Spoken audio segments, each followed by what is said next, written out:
Okay. Well, welcome to New Possibilities. I speak truth to power without fear. So today we have a special guest, Chris Miller, aka Chris Crazy House, and we're going to be talking about what Black men want from Black women. But before we get into that, I just want to introduce Chris Miller and have him tell us a little bit about his channel, what his channel is all about, and what kind of videos you post.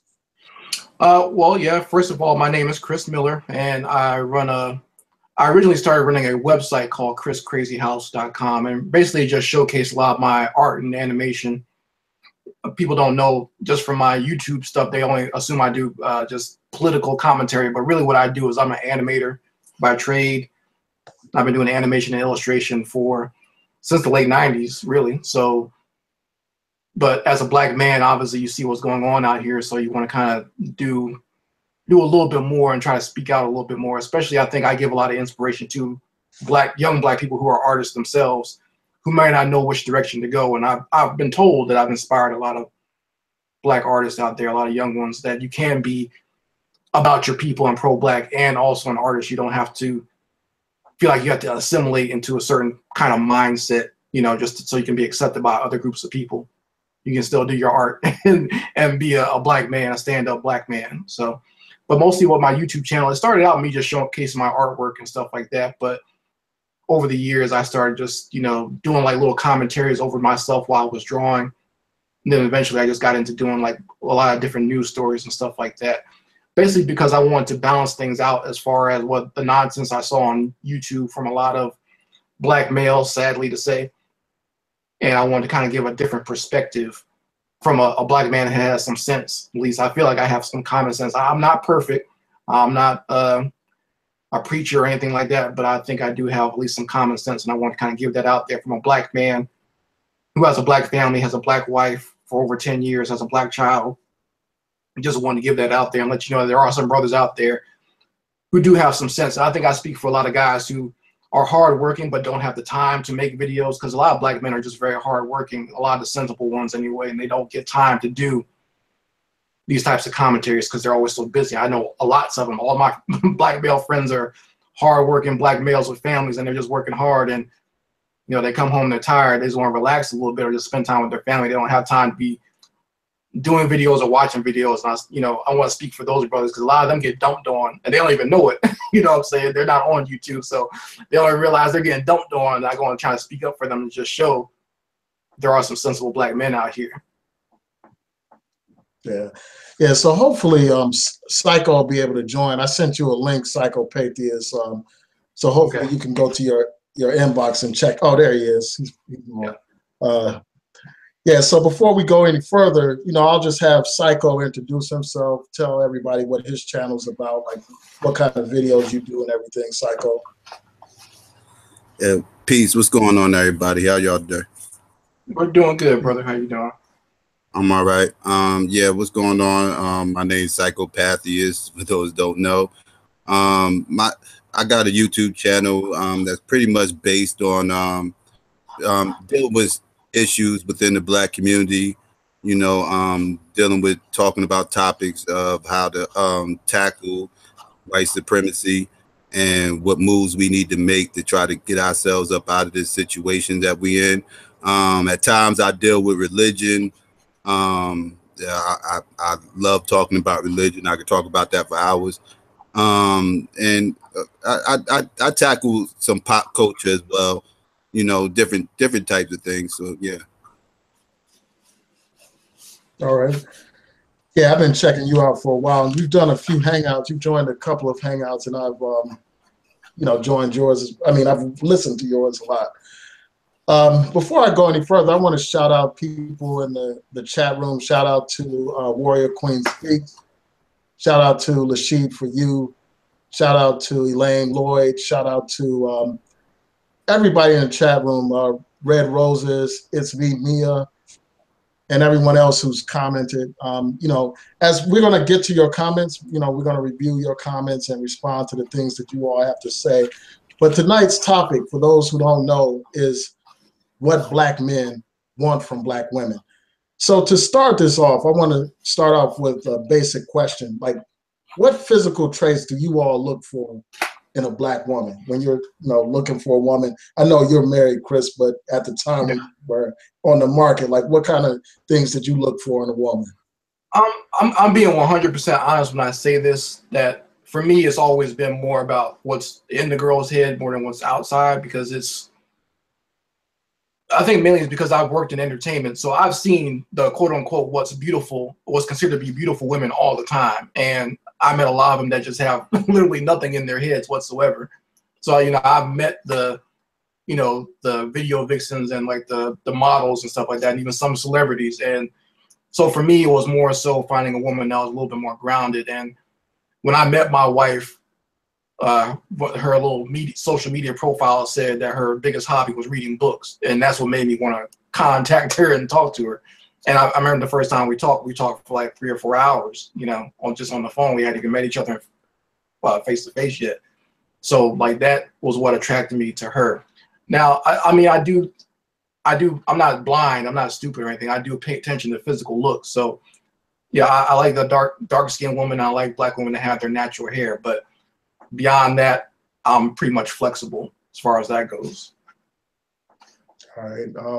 And so before I go to Psycho, tell us give us some names, drop some names of some of the celebrities that you met before and everything, if you can. Okay. Well, the only ones I can, mostly ones from like TV that I've seen, like Vivica Fox and other ones like that. Like I said, a lot of the ones that were popular during the 90s and stuff like that, they were kind of like doing movies and stuff in Miami when I was living there. Okay. So I met a lot of them back then. Or Layla Rashawn was a real big one. She was really nice, by the way. And so was one of my favorites was she's like a neo soul singer, Amel LaRue. She was part of the group Groove Theory in the 90s. She's a really nice person. Like her dad worked at my school, so I've met her a few times. And while I was not friends with them, I did go to school with the Williams sisters. So people have heard me talk about that on my blog a couple of times, because obviously they're in the news again because Serena got married and had a child with this the guy from Reddit. So, but I always try to tell people I knew them way back when, and people saying that Black guys didn't like them at all back then are telling a bold-faced lie, because I remember how they were back then. Black guys did like them back then. So that's all I got to say about that.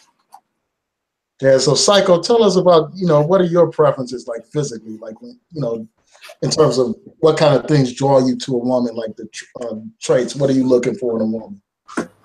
Well, not to reiterate everything that the brother just said, but I agree with a lot of things he said.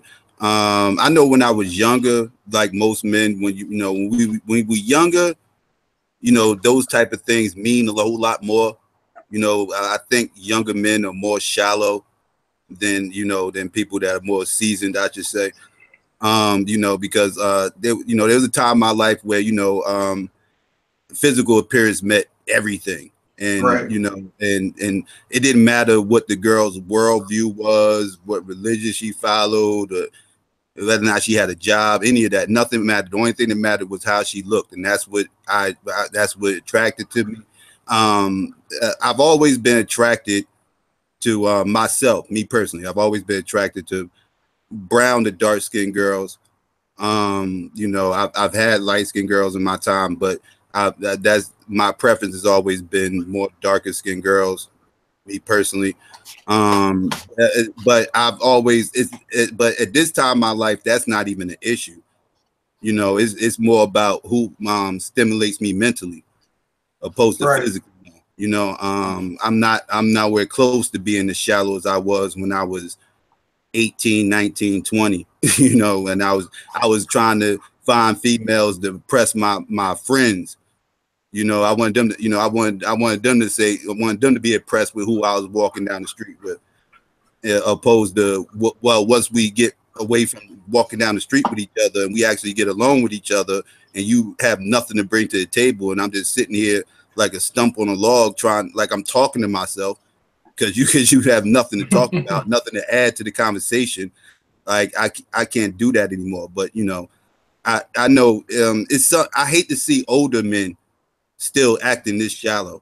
Like, I'll give younger guys a pass because, you know, again, with the peer pressure and everything else of their friends and all this, that, and third, and caring about what everybody has to say. But older men should know better, and they should actually know what they actually looking for in life by the time they get to a certain age. Right. Yeah. Like So when you're a young man, you go through a lot of those dates. So it's the horror dates, as I call them, where you're trying to find yourself and find what you actually like, I think. So like he said, I give a lot of young guys a pass on that one. Sometimes you just don't know. And you're just trying different things. You're trying to learn about what you actually like in a person. So okay, I hear you. So someone in the comments section, they were like skeptical because both of you said that you like dark-skinned women, you know, brown and dark-skinned women. And this, I think it's a woman. She said everybody always liked dark-skinned girls, and then she said, "Yeah, right." You know, because I mean, you all know about like colorism that goes on in the community. How you see a lot of light-skinned women being viewed as like the standard of black beauty, for instance. Like in a lot of the music videos, you'll see lighter women, and you have people like Lil Wayne, you know, publicly voicing their preference for lighter women and stuff like that. So for you, has colorism ever been an issue? Like when, you know, dating and stuff like that, was it ever a situation where you preferred like lighter skinned women, and do you see preferring dark skinned women as a form of colorism as well, to both of you? Well, for me, I'll just say this, just my personal experience. Most of the women in my family are light skinned. So for me, it's always been, I've always kind of gone in the opposite direction, I think, just because I've never been like one of those people who has been like in awe of light skinned women because I grew up with them. So it's almost like not that big of a deal for me to see a light skinned woman. And I even had two women in my family who were models. So it wasn't like a big deal for me to see a light skinned girl. And I know they're just people, just like anybody else. They're not above or below or anything like that. And my family has always treated each other in a good way. Now I can say that I've seen how people respond to us different based on our different skin tones, but within our family, we've always treated each other as family. So for me, light skinned girls have never been on a pedestal, but there are some good ones, some great ones out there. It's like, I don't see anything wrong with that.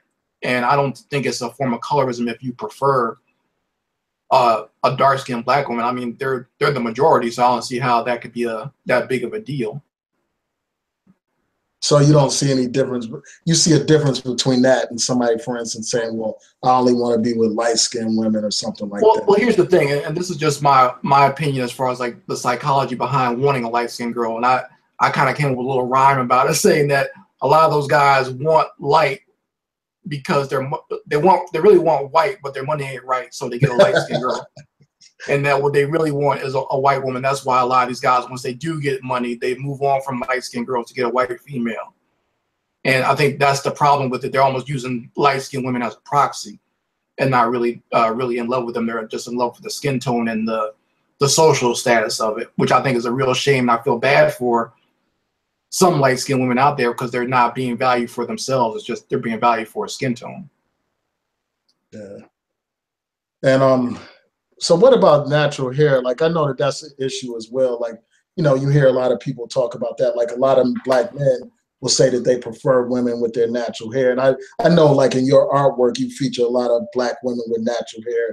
And you recently did a video about the sister, I think she's from Jamaica, who ran for... she's from the Dominican Republic. Dominican Republic. Oh, yeah, you had one about the... Yeah, I'm thinking about another one. Yeah, the one from Dominican Republic. I know about that one. Then you did.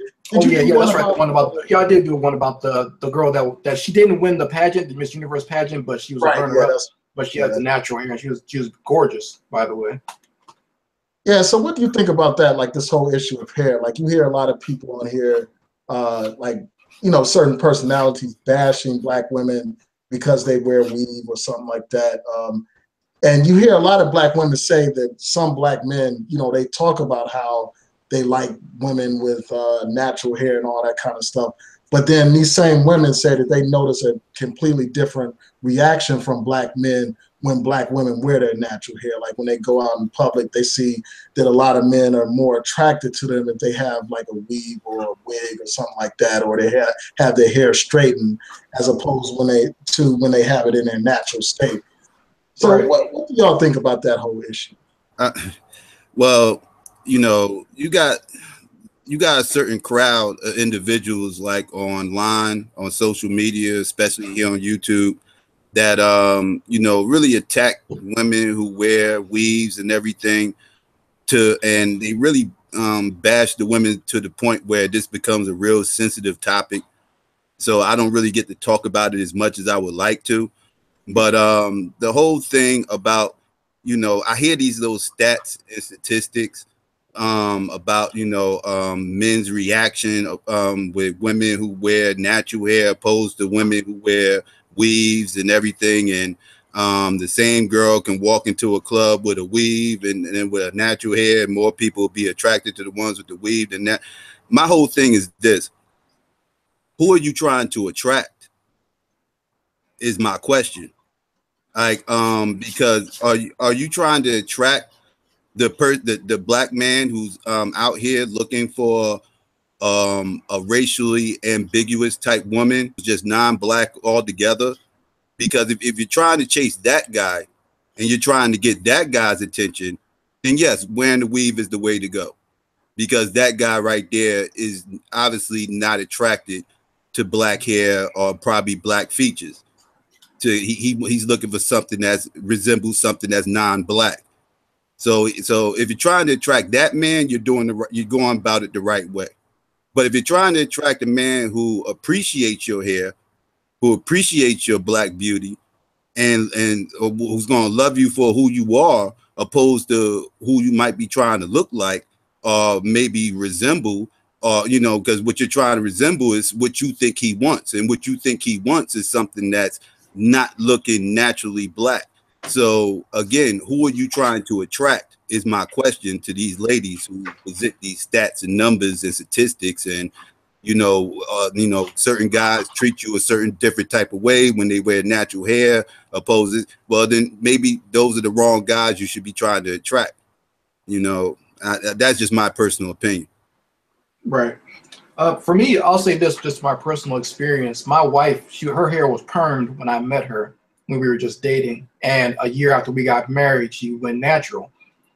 And I do think I had some influence on that. I didn't force her to get her natural hair, but I kind of, you know, just tell her, I think you will look nice this way.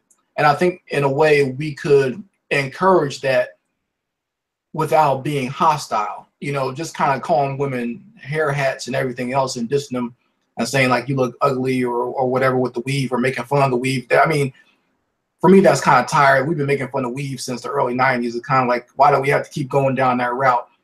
There is a way to influence the culture. And also, I mean, I just had to bring it back to the brothers. If we were men fully in control of our community and society, we could influence that, and we wouldn't have to worry about the outer culture influencing the women, because that's really where it's coming from, right? And we don't have a real community or a base where we're constantly advertising and constantly pushing black women with natural hair. They've kind of had to do it themselves. You know, they've kind of really formed the natural hair movement and have conventions and, you know, do their own advertising and do their own hair products and stuff. It hasn't really been the men taking the leap in that direction. The women have kind of done it themselves. So I can see where they would be skeptical, as thinking that, you know, any black man will like natural hair. And, you know, that's why I wanted to say brothers like me need to speak up more. But a lot of us get drowned out by the nonsense that's out there. Right, right. My question is this to the brothers right here on the panel.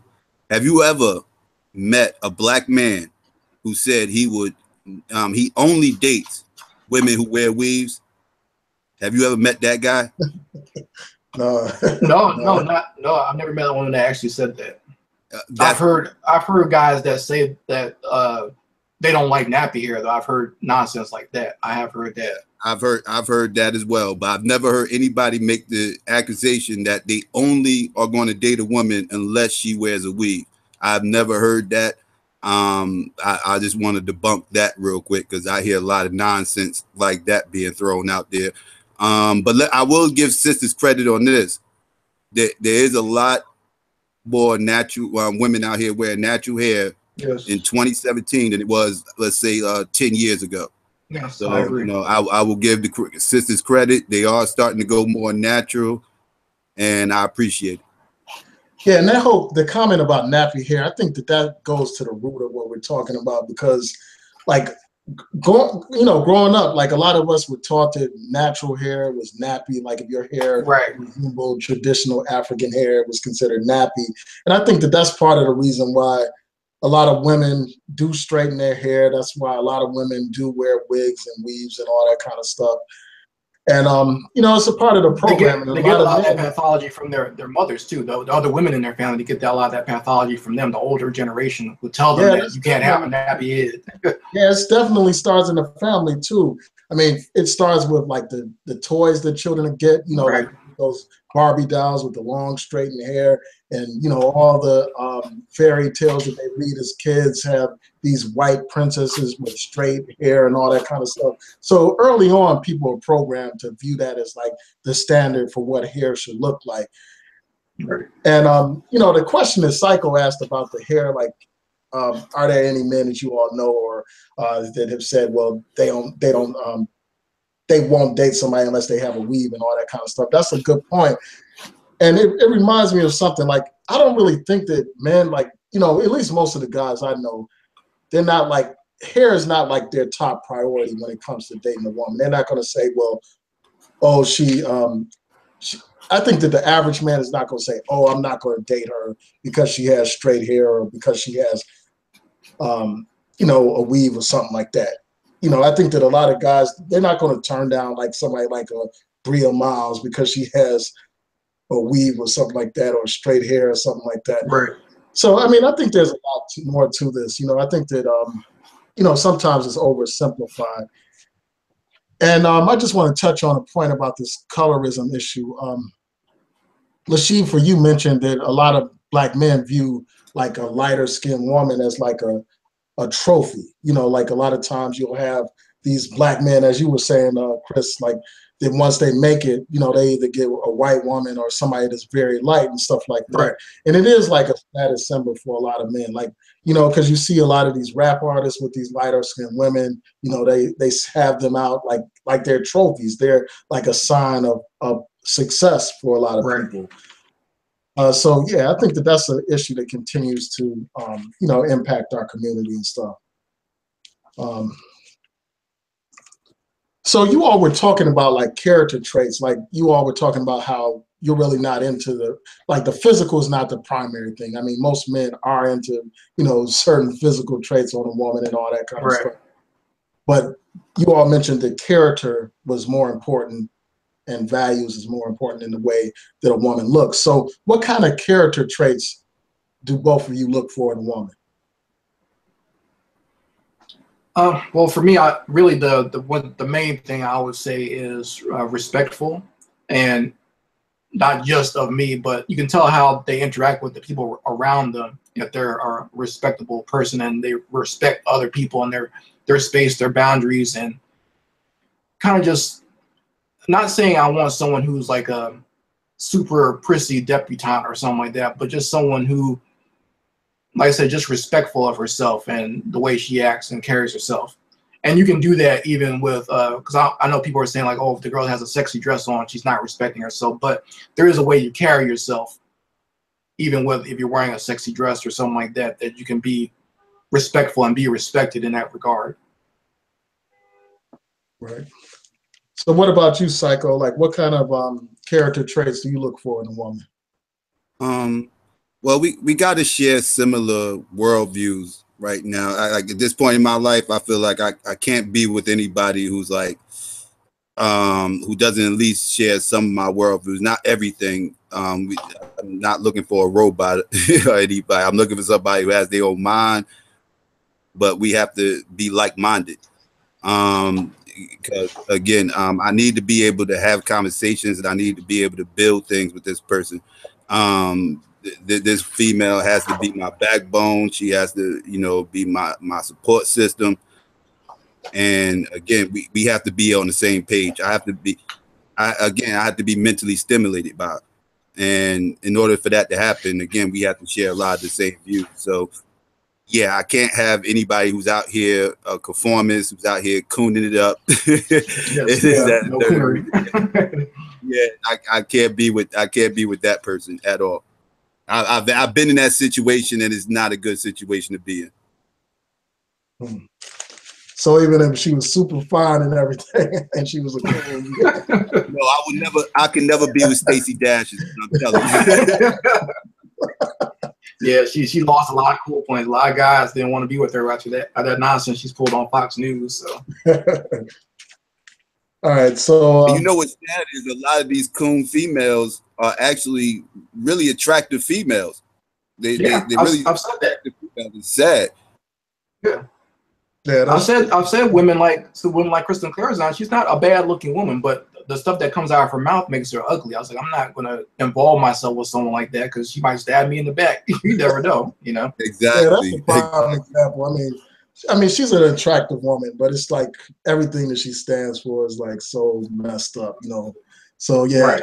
I feel y'all on that point. What kind of things do y'all expect from women, man? You mentioned like the character traits, but what do you expect from a woman if she's in a relationship with you?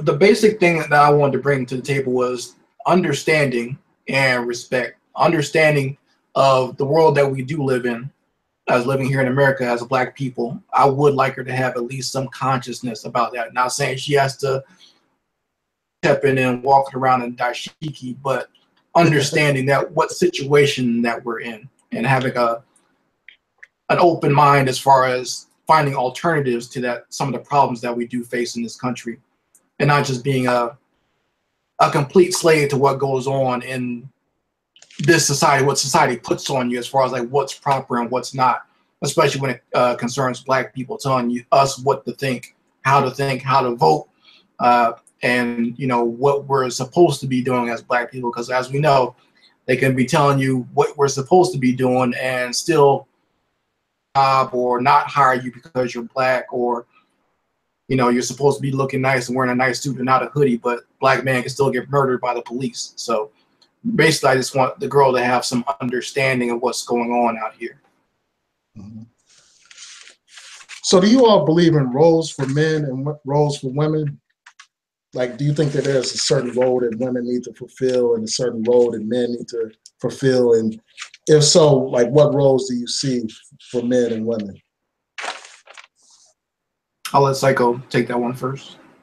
Well, yeah, in a way, yes. I do believe that men are supposed to hold positions of leadership, and you know we supposed to, you know, we are the protectors and the providers. I wholeheartedly believe that, you know, for the most part. I understand that in certain situations, certain households, it might change up or whatever, and some households live under a matriarchy. That's not for me personally. I think in order to be a man, you have to be able to lead, and you have to be able to provide for your family, and that's the position I have for the man myself. Yeah, I'm very similar in that respect, and I think men and women fall into basic roles just based on nature and just based on I would say how we handle things mentally and how we handle things socially. It's not always just a social construct as far as gender roles. I do think there is something to it based on the nature of how we are and how we think. Because I've just learned over the last 3 years of having a child, there are a lot of things that my wife will think of as far as like being a nurturer for that child. And there are things that I would think of that are different from her as far as being a provider and being a protector of that child. So it's, you know, a lot of things that I think men and women do fall into certain roles. And I think it's very important that you just have a man and a woman in the household to have that balance. And so what is the role of the woman? You both mentioned the role of the man. Like, what do you see the woman's role being? Like I said, I believe it's the nurturing role, because there are certain things that I just can't do. Like that classic idea of the kid always wants their mama. There's certain things that I can't do. I can't be that as nurturing. Like my daughter is there, she loves me and she'll come to me, but it's like when certain things go down, when she's sick or whatever, she wants mama. And there's certain things that I just can't do and just can't be as nurturing or as, I guess as loving as a mother can be. And I think that is a very important role. I mean, I've always said the black female is the heart of the black community, and the black man is the head. So he's the brain and the thinker of the community, but the woman is the heart. And she gives, that's why they're always so loving. Sometimes they're too loving to the wrong types of people, but I do respect that about black women being so loving and also inviting as far as that goes. Yeah, I agree with everything you just said. I say it all the time. The black woman is a rider. If you have a black woman on your side, you got somebody on your side who's going to ride with you to the end, and she's going to ride hard. But yeah, I agree. The woman's role is to pretty much be a nurturer, and I mean, especially when the kids come involved, because there's certain things that a woman could teach a child that a man can't, especially a daughter. Like Right. A man can't teach a little girl how to be a woman. That's strictly on the mother to teach the little girl this. Just like a mother can't teach a little boy how to be a man. That's on us to teach the boy how to be a man. That's why we got to stick around and we got to be there for our kids, especially our little sons, because we can't put it on these women to raise these little boys and expect them to come out a certain type of way. That's on us. We got to be there. We got to shoot, because we all was boys at one point in time, and we all know, if there's not a father figure around, you're going to go out and go find a father figure type person, and you probably will find the wrong type of individual to look up to and model yourself behind, and that'll put that's going to set you in the wrong direction, and that's what we don't need. So we got to take grasp and hold of our communities as men. We got to take grasp and hold of our communities and step up to the plate. Some of the things these women be saying is correct, and I agree with them on when it comes to certain things like that. I think a lot of them are over the top and completely irrational, but everything they saying isn't false. So right. Yeah, I agree with that. Yeah, so I wanted to ask you all about the state of the black family. Like right now, we know that over 70% of black families are single parent households. We see that according to some statistics that I looked up, it says like 70% of black marriages end up in divorce. And, there are very low numbers of black people who are actually in stable marriages and stuff like that. So we see a decline in the black family. And I wanted to ask you all, why do you think we have that decline in the black family right now? There's been a very steady decline in it, and I think there is a lot to do with the outside forces, but the outside forces would have no effect if we didn't have a lot of the psychological damage that we've had over the centuries here in this country. I think that one of the biggest problems that black people have is that we never had anything diagnosed. We never actually had that sit down and kind of hashed out all the problems that we've had or put on us during the slave trade and during slavery, chattel slavery. And we kind of just came out of that and we're just kind of left to our devices, and pathology upon pathology has kind of like just been piled on. And we have a lot of symptoms of that today that we've just never really dealt with. And a lot of the even hidden animosities, this is something I want to do a video about later on, probably this week or next week.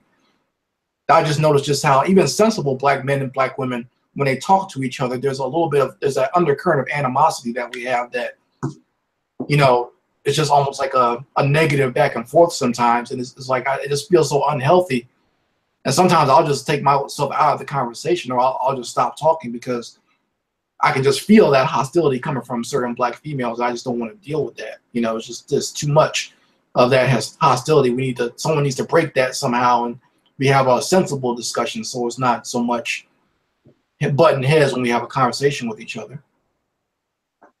Yeah, because it's like, this whole family issue is like very important, because like without a stable family, like we can't have a stable community. And we see, we see the low numbers of marriage, the high divorce rate, the low numbers of marriage and all that kind of stuff. And then when you put into the equation like this whole interracial dating piece, it also complicates things, where you have like 25% of black men marrying non-Black women, Right. compared to only like 12% of Black women doing the same, marrying, non-Black men and stuff like that. Mm-hmm. And That that's where the propaganda part comes in my opinion, Yeah. because it's pushed so much in popular media and social media and books. I just saw a whole post that Tariq Nasheed did, just showing all these interracial Black books that's pushed on to Black women. Some of these titles were disgusting. Like the Black Side piece and all this other nonsense is real disturbing out there. Yeah. So what's your response when women say, well, you have, twice as many Black men are marrying outside of the race as Black women. You have like a high incarceration rate. You have many young Black men being killed, and inner city violence and stuff like that. So there's a decline in the number of Black men that are available for marriage and all that kind of stuff, and in a position to marry. So why shouldn't these women like open up their options and pursue other opportunities for relationships? What's your response to that? I'll let Psycho go first on that one. Yeah. Well, my response is we all know why the numbers state what they are as far as the incarcerations and everything else, and why it's so high within our communities. That's actually one of the things that's tearing down the Black families. So that right there is that's a social problem that we're trying to correct. Give brothers better opportunities so they don't be incarcerated and they can actually come out here and be successful in the business field, and we can actually create some businesses so we can keep the economy flowing within our community and actually sustain some type of wealth. So that's all a work in progress and everything else. I understand that the Black woman is in a tough situation and everything. If they want to use that, I don't think that's a good enough reason to go out here and swirl, though. If you're going out here and swirling, you're going out here because that's what you want to do. It's not Yes, because I agree with that. I think that's just an excuse that they use to go out here and do something that they deeply desire. A lot of it is hyperbole. That's why these numbers are jaded the way they are too, because you have a lot of successful Black men, and you have these white women out here who's looking to marry up. And, a lot of them attach themselves to these athletes and everything else who are color struck, and they're color struck, and they probably always desired a white woman when they was a kid. And now they're in a position where they can have as many white women as they want. They can marry this white trophy wife that's always being put on pedestals out here, throughout the media and everything else. Always presented to you as some type of snow queen, kind of like Donald Trump's wife, who I think is not attractive to me. I don't understand why everybody goes crazy about her. I don't see it. Maybe that's just me. But she eat a sandwich if you ask me. But that's a whole nother topic. But but this is what's presented to us as what's beautiful out here. So so guys grow up with their heads all twisted. It's propaganda that's being spewed. They grow up thinking like if you white is right and everything else. And so when they get in positions of power, I'm not making excuses for them. I'm just explaining what happens. Right. So when they get in certain positions where they opportunities and they get certain options now where they can actually go out here and get these quote unquote trophy wives and everything, they go out there and they do what they do or whatever, and they call themselves finding something special. They think they really did find a trophy, a Super Bowl trophy. They think they won a championship. It's kind of disgusting, to be honest with you. But this is why the numbers are a little bit jaded the way they are. And actually, I believe the numbers are going down. The last time I looked at these stats and everything, I think last year, only 11% of the Black people that got Black men that got married was interracial. So again, it's not like it's not as big of a number as people like to present. And I hear people break these numbers down all the time, and they actually get it twisted. I heard somebody saying that the 11% that I recently read was incorrect, because how can it be 11% when 20-something% of the black men that's married is interracial? Well, that's because the 11% is only from last year. You know, it's 11% of the people that got married last year, not 11% of the black men that are married altogether. You know, we got, like, you know, if y'all going to spew these numbers, understand these stats and numbers that you're actually saying. Learn how to break them down and understand, because, you know, it seems I hear a lot of people just throwing numbers out there and don't even understand the numbers that they're saying. Right. They just, you know, quote mining. Right. Yeah. Like that's one thing I'm very appreciative of, because a lot of people don't know my wife is actually a doctor and she's a statistician. So that I've learned a lot from her as far as like how to read numbers and what they're actually saying. And she says that, yes, a lot of those stats can easily be manipulated if you're just trying to ask certain questions. It's all in how you word them that you can manipulate a certain number. Right. But also one stat that she actually did a study on years ago, and it showed that, you know, when they talk about how, you know, black men are not in their child's life or not in their family's life or whatever, she actually found out that there's actually more black men, even if they're not with the mother, they're more involved with their children than a lot of these white guys, that when they get divorced, you know, a white guy will go to the other side of the country and start a new family and just say to hell with whatever kids he had before. Black guys are more than likely to stay within that community and at least stay around their children. So it's not always greener for all these women out there who think it's going to be good to be a swirler or whatever. It's not always greener on the white side. A lot of these white guys are abusive, or you know, they have just as many problems as you would think black guys would have. They do wind up leaving their black spouses and leaving them with mixed race children. There are ones that have been drug addicts. There's, you know, so these white guys are not perfect. They're not all Prince Charming. So there've even been some white guys who have killed their black spouses. So for a lot of these people out there who think that it's just going to be all hunky-dory and great once I get a white person, and for a lot of you brothers out there that get these white women, they will put you on child support too. Do not think that they won't take you to court and put you on child support. It happens all the time. I see it all the time. These black guys think they're getting a white trophy, and then all of a sudden they wind up in court, divorced, on child support and alimony from this white female. So I don't know how many of y'all heard about that black football player who was physically abused by. Yeah, I saw that. Albert Haynesworth. Yeah, I can't stand him either. She actually called him the N-word and everything. You know? Yeah, he should have been ashamed to bring that out to the public. Yeah, that was horrible. You all see the examples of like these white racists who call black people the N-word, but they have no problem laying down with a black woman and all that kind of stuff. Oh, you hear these stories? What about the black females that think white men are angels? Think white men are all Charmings and everything else, and they get their feelings hurt. Well, you have these stories out here where these women, they're telling their stories to these magazines or these radio stations, talking about my white husband has a slave fetish. You know, there have been several stories like that where he wants to call her the N-word or wants to pretend she's like a slave, like Lupita Nyong'o in that 12 Years a Slave movie. I was like, all types of sick stuff like that. I was like, why would you even put yourself through that to be with this guy if he wants to do that? Yeah, I always cite this article from Essence where this black woman talked about how her husband really got off by using all these racial slurs against her and all that stuff.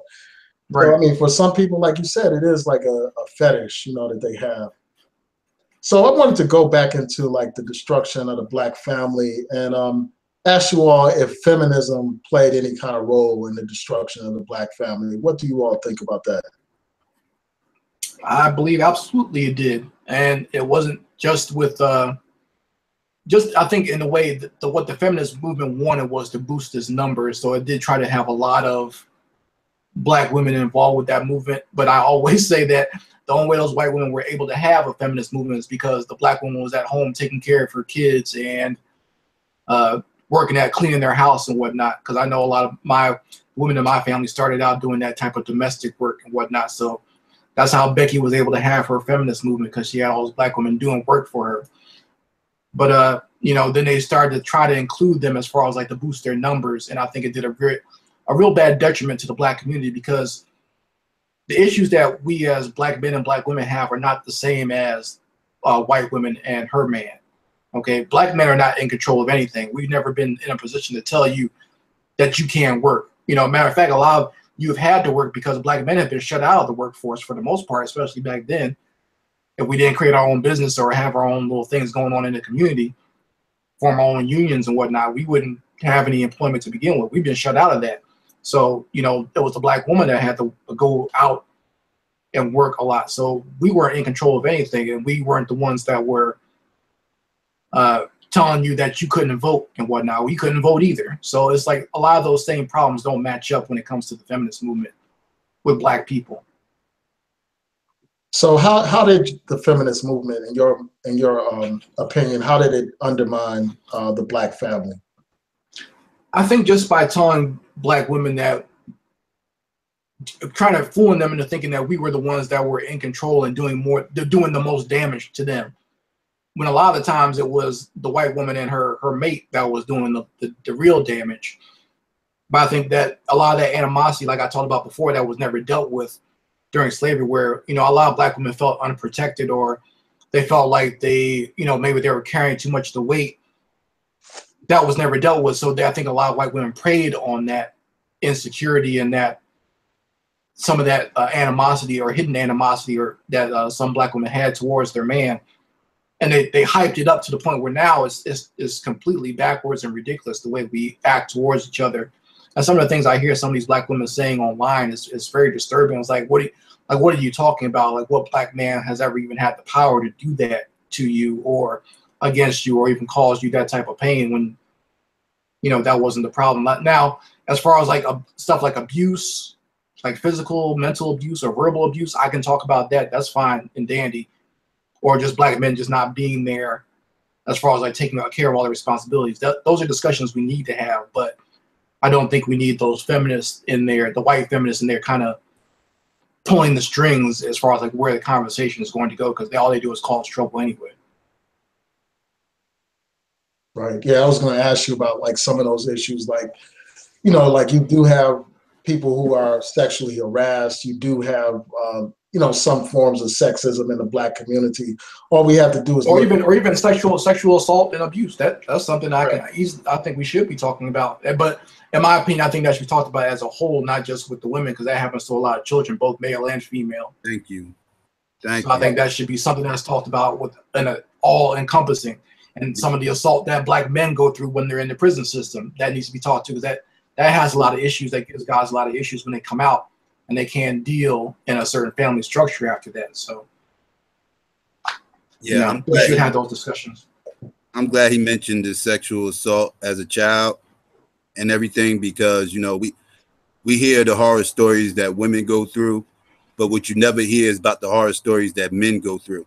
Right. And every time you hear about somebody being molested, the first image that comes in your mind is a black man did something to a little kid. That's the first thing that pops in your mind, but you never think about a woman doing something to a little kid.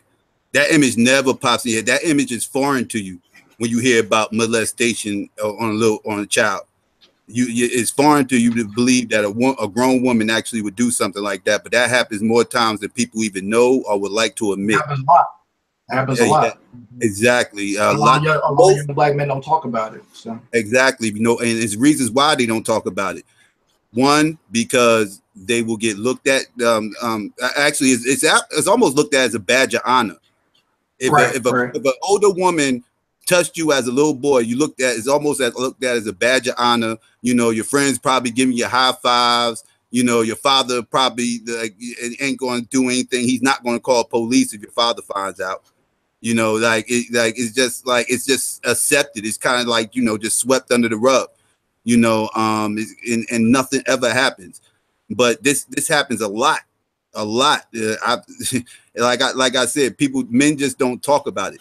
Men don't talk about it. And it does damage to them too. They don't realize it does damage to them later on in their relationships as to what they might be into later on. So absolutely, because then they learn they grow up now, they growing up looking at women as nothing but sex objects now. Right. Now that's what they are to them. So now this mess with them mentally. Now they growing up looking at women a certain type of way. And then you're wondering how come this black man is looking at me this way and everything else. Well, he might have went through something as a child. Like, you know, we go through things too as kids, you know, again, we just don't speak on it. But don't think because we don't speak on it, it don't happen. Right. And so what do you think about people blaming the welfare state for the destruction of the Black family? They say, well, under welfare, a Black woman couldn't have a Black man in the household in order to receive benefits. And that promoted the further erosion of the Black family. And some people even blame like the child support system for encouraging women to have children outside of marriage and all that kind of stuff. So what do you all think about that? Do you think that those things have a role to play in the destruction of the Black family? And what do you all think about just the child support system as a whole in today's society? I personally think the child support system is needed, but it's broken and it needs to be fixed the way it's in place right now.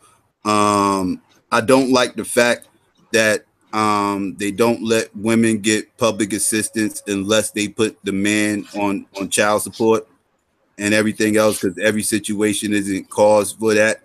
I think the welfare system has a lot to do with breaking up the Black family, to be honest with you. Because a lot of our sisters need that public assistance and everything to help, you know, take care of the house and take care of the family and everything. And they have to follow certain rules and guidelines.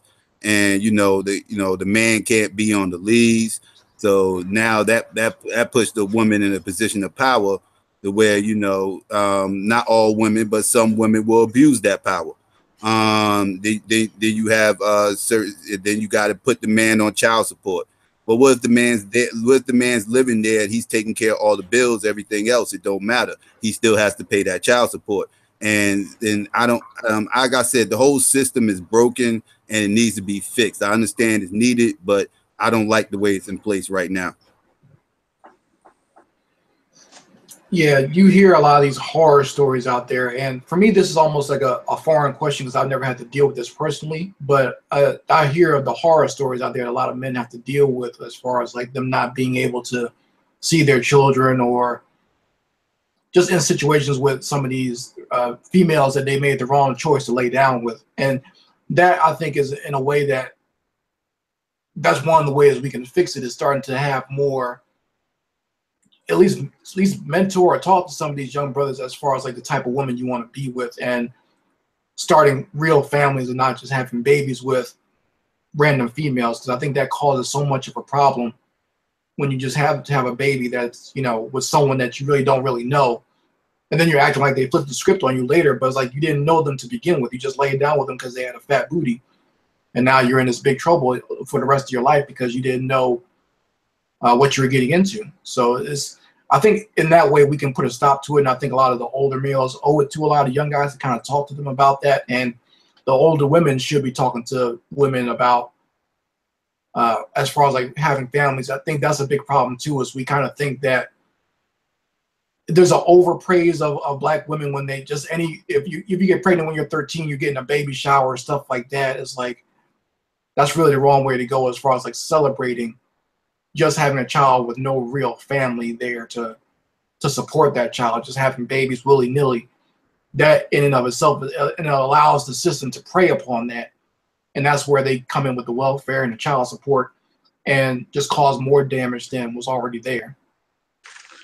Yeah, and I was looking at some statistics before we got on the air, and they were talking about how at one point Black people had more married couples than other groups of people. More Black people were getting married than white people, and at some point, and now the reverse is true. Like the numbers, we've already talked about the single parent household problem in the Black community, and this whole point about like shame and having children out of wedlock is a valid point, because I remember like back in the day, like it was not looked upon as a good thing to have a child outside of marriage, but today it's more the norm. Like it's more normalized to have children outside of wedlock. There is no kind of shame or downside to it, like as far as society is concerned. Society, in fact, awards that stuff, like you were saying. Right. Like they award it, they recognize it just like any other childbirth and all that kind of stuff. And I'm not going to say that a child out of wedlock is less than a child, Right. child within wedlock. But I'm just simply saying that it seems like the values have changed, Right. And like I said, I remember when I was a kid in the 80s, just how parents used to get mad if Right. their teenage daughter or son got someone pregnant, or, if they got pregnant themselves. It was just like, there was like, visible anger there. And there's like, what are we going to do? But now it's like, I remember when I lived in Atlanta, I would see groups of teenage girls all pushing strollers, and it's just like, like it was like the thing to do, almost like the baby was an accessory, like a purse or something like that. Everyone had a baby. And it's just like, I just felt bad for those kids, because I was like, yeah, they're not less than, but their parents are not fully prepared to take on that responsibility. Because I'll tell you, I'm in my 30s, and there are things that come up with my daughter, and I'm like, you wouldn't think of when you first have this child. You think you're just gonna have a cute little baby, but things always pop up. The kid gets sick, or bills come up, and like, I can't imagine trying to do that when I was 17. Yeah, that's unimaginable. I have 2 daughters myself. They said one of the things that the Black community is missing that they used to have was a big mama. Right. He said no more big mamas out there. If you're a big mama now, what you like, 42?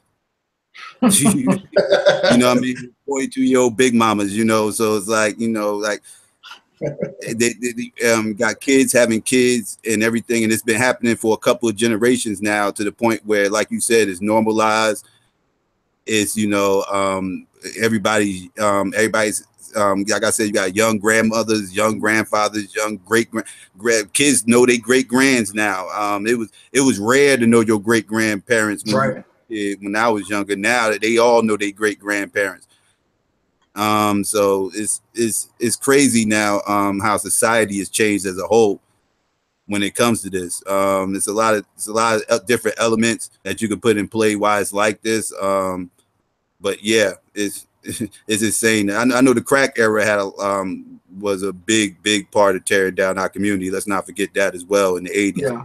Yes. Yeah. So let's talk about that. Like, what role did crack play in the destruction of the Black family?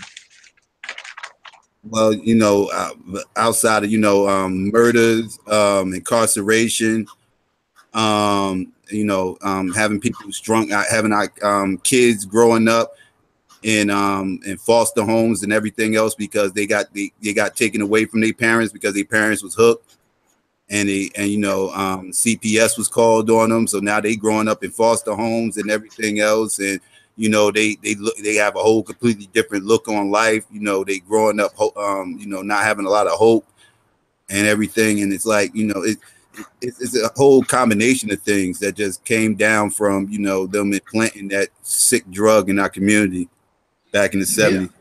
Right. And there's just there are whole generations. Like, there are people I know just within my own family who their parents are not even here anymore because they got caught up in that mess, whether they were using the drug or they were out there trying to be Nino Brown or whatever and dealing the drugs. That was the thing they pushed on Black men, to be out there dealing the drugs. And just like a whole generation, like my older cousins, maybe 10 years older than I am, there are a lot of her friends who are just not here anymore, and my boyfriends and everything else just died in that lifestyle because that's what was pushed on to a lot of Black males, and that's how to be and how to get money, and or they either wind up in prison for the rest of their life or just dead. So.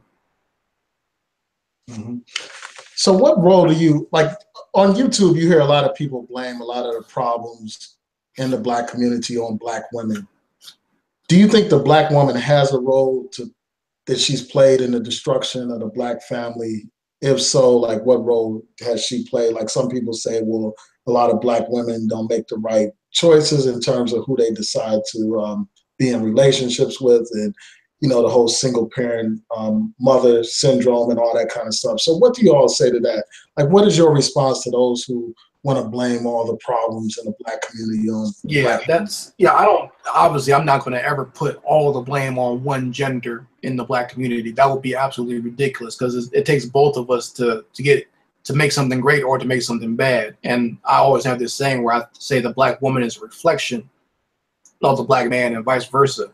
So it's not all them, it's not all us. Now, there are certain flaws that Black women do have, and like you just talked about, as far as like the single mother rate, that is a problem. And for me, the problem is that you know, it's not just black women out there having, you know, sex at a young age, but a lot of black women wind up having their children at a young age, and, you know, without actually having a husband. And I think that does cause a big problem as far as like having several kids before you've actually been in a real committed relationship. That can be a big problem. Now, I'm not one of those guys out there that's trying just dumping on women just because they have children, but that does make things a little bit more difficult as far as trying to find maybe a proper mate later. Because a lot of guys there are a lot of older black men that are my age that don't have any children at all, and they just don't want to deal with that. So sometimes it's hard to ask a guy to be the stepdaddy to your kids, and, or, you know, want to have his own kids and stuff like that. And, you know, you've already kind of had your family, and the woman's done with that, but the black man wants to have a family of his own, and he can't get that. So I do think that that's a problem. But like I said, I would never just put it all on black women. There are so many problems. It's not just them that's causing the problems. It's us too. I agree. I think all these people that partake in the bitter wars here on YouTube that talk that madness, that, you know, it's all the black man's fault or it's all the black woman's fault. I think these are the most irrational people that you could ever try to have a conversation with. Like, it's pointless. These people, right, they're not living in reality. These people are finger pointers. That's all they are. They finger pointers, and they all refuse to accept the role that they played in their past relationships that might have made things difficult, because none of us are angels. Anybody, right, none of us are angels. We can all look back at all our relationships that didn't work, and we can all point out something that you did wrong within that relationship that helped contribute to that relationship not be, not being in place anymore. So, like, you know, I can't have conversations with finger pointers. Like, these people, again, just completely out of whack. they make no sense logically. But to answer your question, no, it wasn't all black women's fault, just like it's not all black men's fault. It's white supremacy fault. That's who I blame. I blame white supremacy, and we're all victims under white supremacy. Black men and black women the same. You know, it isn't one person, one gender gets it worse than the other gender, and that's another thing bitter war people like to point out and everything. It's kind of like they all just bickering and fighting back and forth to see who got it worse when we all got it bad. It's like y'all all playing games. Like what you want, a trophy? You want a trophy? You want to say white supremacy do you worse than it does us? Okay, fine. Here, get your trophy. Now what? We still under white supremacy. So what are we fighting over? What are we battling about? I never understood what this war was. What's the end game of this little online bickering bitter war? What's the end game? The end game is the destruction of the black family and a weak black community. That's the end game that I figured out. That's what the outer society wants. That's why they intrude so much into our conversations when we do have conversations about relationships. I just had a troll just tonight trying to interject their nonsense and try to pretend, because there are a lot of ones out there that don't show their face that are pretending to be black men and black women. And I think I've had incidences recently where they're trying to get me to curse out black women, and I can't do that. Like, they're trying to get me to just swear off all black women and say that they're all bad, and I'm not going to do that. And that's when they call you a simp. You know, exactly. And then the black women probably calling you misogynist. So now, so now it's funny because you in this weird paradigm to where you got both sides upset with you, but that just means you're doing something right, because you know that just goes to show you're not playing the bitter war game with them, and they both upset with you because you're not playing a little game. Yeah, so I wanted to follow up with you, Psycho. So you said that white supremacy is to blame. Can you unpack that and further explain like how white supremacy is to blame? And also, before you respond to that, I wanted to note that the brother B Money in the chat room mentioned that black relationships were the strongest during the reign of the worst aspects of white supremacy. So during Jim Crow, we had, you know, strong families during that time. And even like right after slavery, you had high marriage rates in the black community. So How do you explain that while at the same time saying that, you know, white supremacy is to blame for the destruction of the Black family? Well, you know, we broke down a lot of it, you know, as far as, you know, the child support system and everything else, and the welfare reform acts, and, you know, the mass incarceration of the Black man, you know, the indoctrination of feminism on our Black women, you know, which was, you know, pretty much put in place to try to teach our Black women to hate us. You know, look at, you know, look at them, pretty much treating them like they're separate from us, trying to pull them away from us. You know, like you're not, like they taught our feminism taught our women that they're woman first and Black second. Yes, which is completely wrong. Which is completely wrong. They're Black first and they're a woman second. That's how that works. That's how society is going to treat them. So that, you know, but they put them under this illusion of inclusion, and they absolutely convinced a lot of our women that, you know, it's all about girl power. It's not about race. It's about girl power. And so they have indoctrinated them, you know, and they masked it under, you know, this whole, we're going to be we're going to be independent and strong, you know, like they that's all a mask under what they really trying to push. And what they're really trying to push is for you to hate your brothers out here. They trying to teach you to hate your uncles, your fathers, your boyfriends, your husbands. They're trying to teach you to hate the Black man because they want the Black family ripped apart. They want y'all up in these live chats and under these videos going off on us and everything else, and calling us this and that, every name you could think of under the book, saying we need to be disenfranchised and all this other crazy rhetoric I hear from these bitter war people. Like they love it because they know that this Willie Lynch syndrome that they indoctrinated us with is working. Everything is working right according to plan.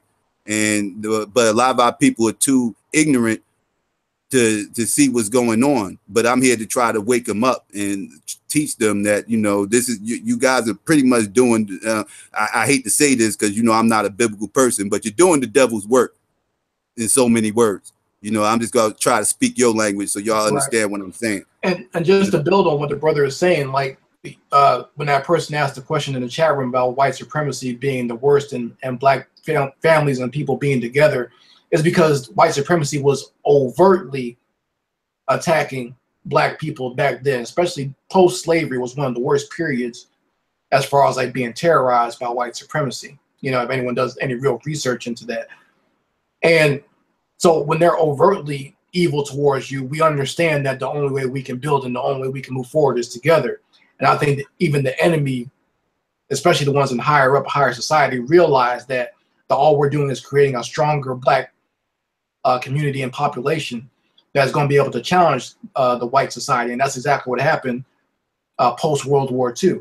So what they decided to do was start trying to include us in different movements. It's not just the feminist movement, because, you know, there's a, now all of a sudden in the 60s, it's okay for a Black man to start having a white wife. And, you know, they encouraged a lot of these Black male celebrities and Black male athletes to go ahead and get themselves a white woman. We'll co-sign that.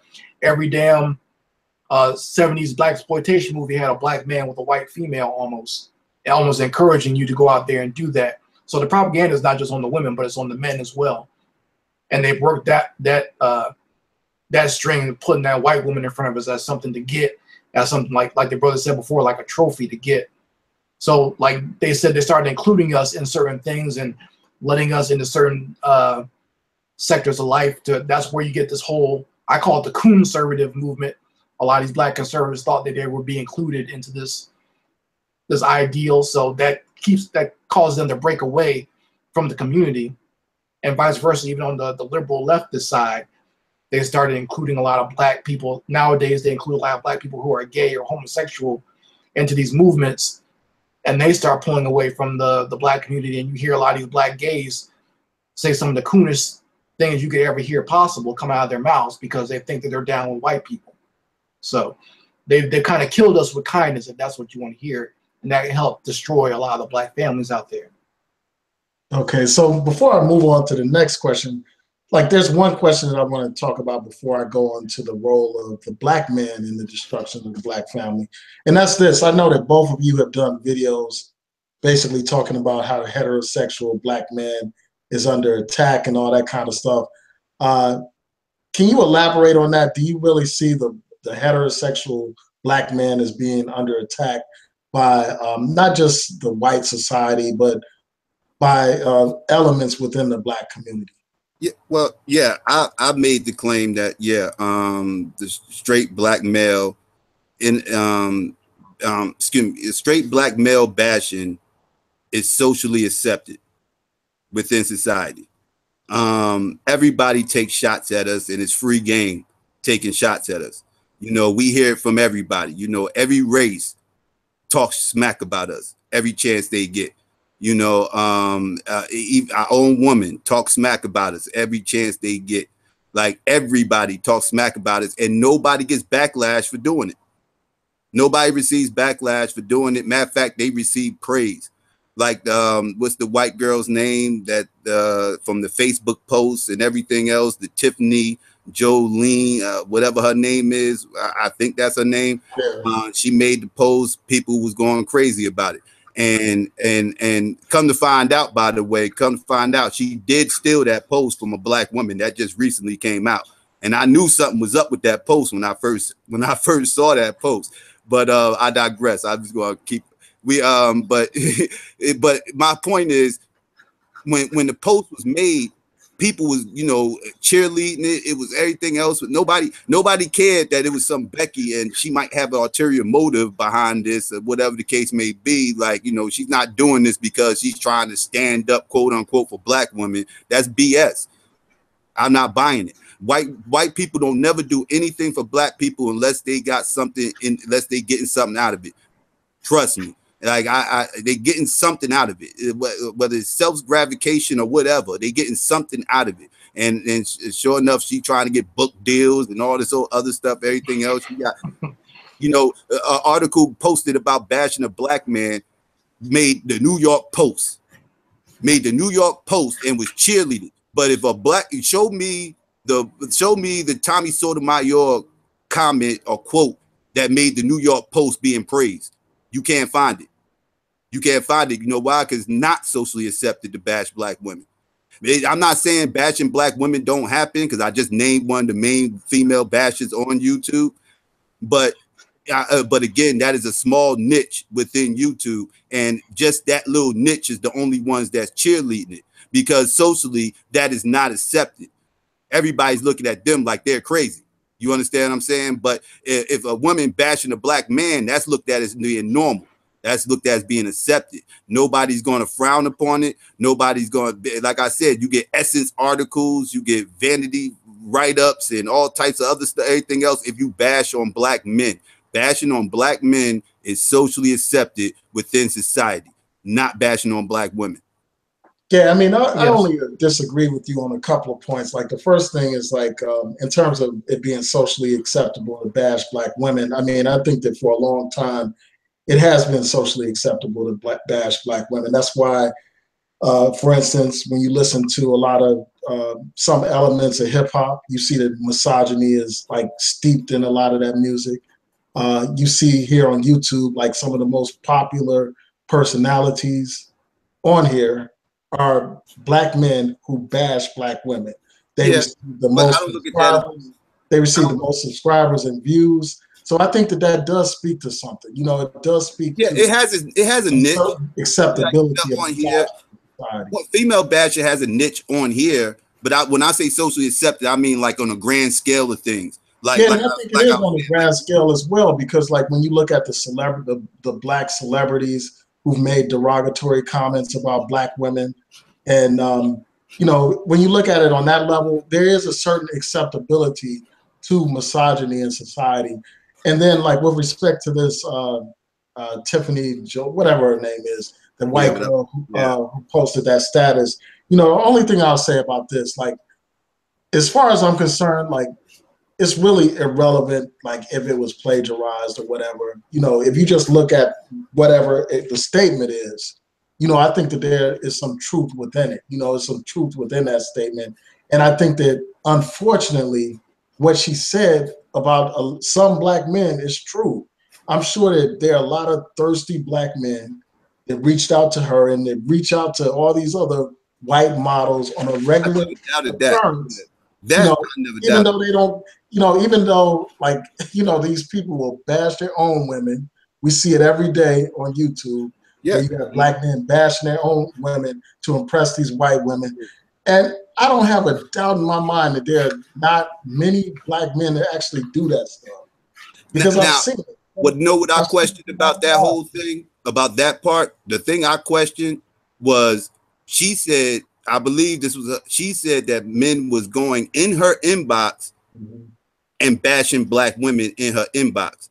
Now that I didn't believe, because most men that I know, if you're sliding up in the DM trying to talk to anybody of any nation, any race, you're not going up in there talking about other females. You're going up in there talking about her, trying to get with her. Like now, so I always questioned whether or not the men was up in there bashing black women. Now, whether or not they, now I never questioned whether or not they went up in there trying to holler at her, because that I could totally see. But the part about going up in there and just talking about black women, that just didn't make sense to me. But like, we see that all the time, though, man. Don't you see that all the time with the brothers, like inbox, talking about how white women are better? There are channels on here that that are dedicated to praising white women and talking about how black women ain't this and black women ain't that and stuff like that. And they do it a lot of times to impress these white women. Like, I've seen some of these people have a white woman on their program while they bash black women in order to impress that white woman. So we can't act like this is something that's beyond the realm of possibilities or something that is impossible or improbable. You know what I would have believed if she would have said? If she would have said that she checked their profiles after they slided up in her DMs, and when she checked their profile, she saw like Facebook posts of them bashing black women, that I might have believed. I just have a hard time believing that they slid up in her inbox to specifically talk about bash black women. That's the part I don't believe. Like I think I'm not saying they don't bash black women, because you know, you just mentioned it. You know, it happens a lot on here. You know, it's like I said, it's a niche part of YouTube where, you know, that's what they do. But I just don't see people slide in the inbox specifically to do that. They usually do that so like everybody can see, just like you said, like they'll make a video or they'll make a Facebook post or something like that so everybody can see it. You know, like that's usually how they move. Just for I just wanted to add in here, as far as like the first question he asked, as far as like straight black men being attacked and getting bashed. Like, I just wanted to say that I look at things more from a art of war standpoint. So my mindset's a little bit different on this. I don't look at things as just relationships or this ridiculous tit for tat. Are black women doing worse or are black men doing worse?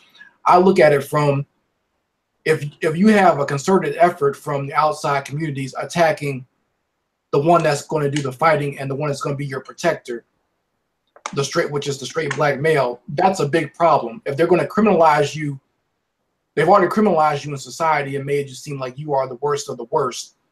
And now they're going to put it on top of you, make your women suspicious of you, and also make your children scared of you, and call you a terrorist and was it the black extremist, identity extremist, and all that other nonsense. That's a big problem. That means that that's a full assault on the whole community. A lot of the women don't realize it. If you're going to criminalize and destroy your protector, then you're out there as well. They're not really accepting you. They're opening up the gates so they can come in there and destroy you as well. And I've already seen these ridiculous articles out there. Like the new thing I've seen is now they want to redefine what femininity is, as far as like saying, oh, we can't say it's a woman that has a child. We have to say it's a person who has a child. And I've seen it, the assault pushed on black women now. They're going to try to say that your femininity as a black woman means absolutely nothing. But when you've kind of pushed your protectors out of the way and called them homophobic and saying that they are the ones that don't want to support these types of movements, you're next. So for me, I see it as an assault, not just on the black male. If you take the black male out of the equation, the straight black male, that's an open assault on black women and black children. I think a lot of women don't see that. All they see is their grievances, and they think that these outside forces are trying to help them with their grievances. They don't see, I agree, the overarching plan going on. So right. So speaking on the attack on black men, like we talked about, like the role that women may have played in the destruction of the black family. Like, what role do you see black men playing in the destruction of the black family, if one at all?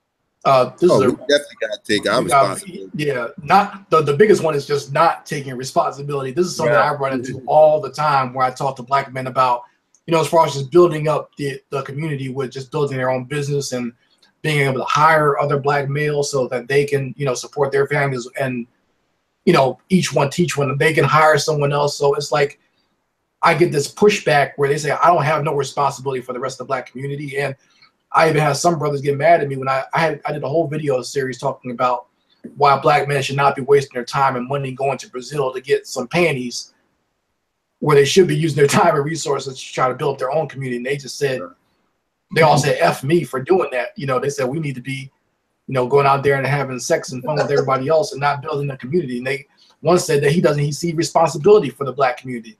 He said any black man without a job is a loser to begin with. And I was like, well, damn.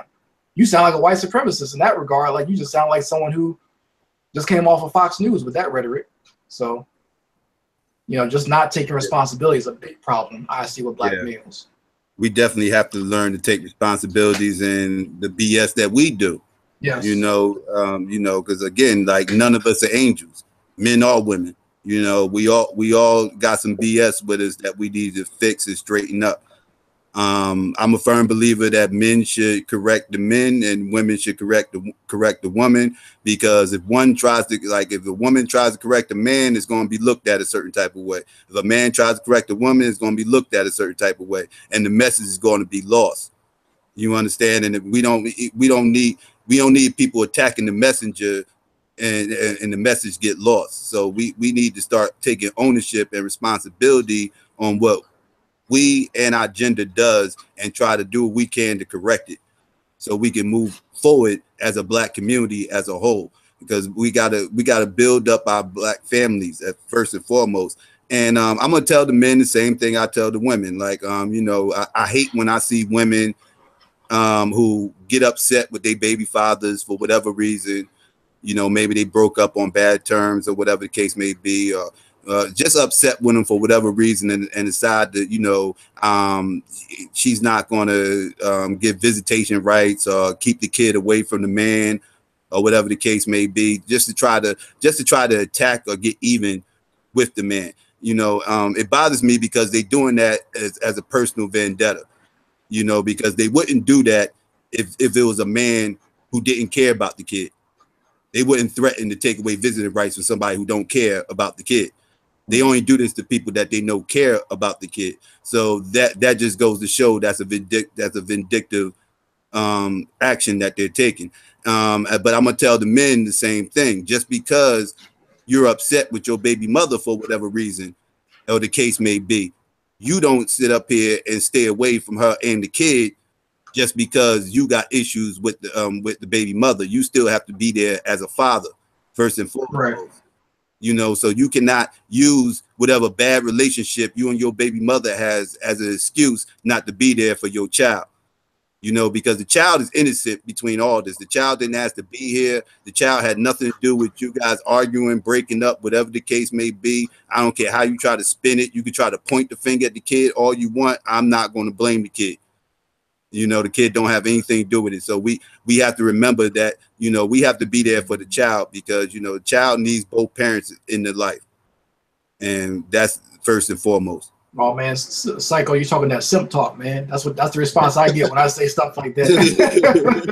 It's gonna have to be simp talk, then. Whatever. So what do y'all think about that a label? lot of men don't want to be men. That's the problem. I think that's the biggest problem in our community. A lot of men don't want to be men. They want to be little boys forever. So what do y'all think about that label simp? You know, the way they use that on YouTube. Like, What's your thoughts about that, man? Because both of A y'all, lot of guys don't. A lot of guys don't even use the word correctly. Like I said, I'm from a different era, so a lot of guys just use that term just to talk about any man. Like I've heard people attack me for just saying like just to respect black women. They make it seem like every black woman is bad, and then they try to mock you by saying, "Oh, your black queens are doing this and that.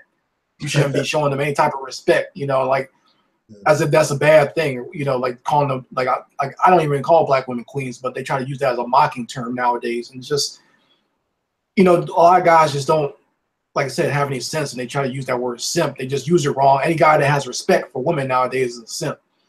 Or any guy that even loves his woman or loves his family is a simp. Yeah, simp pretty much means you don't curse out black women. Yeah. That's what simp means.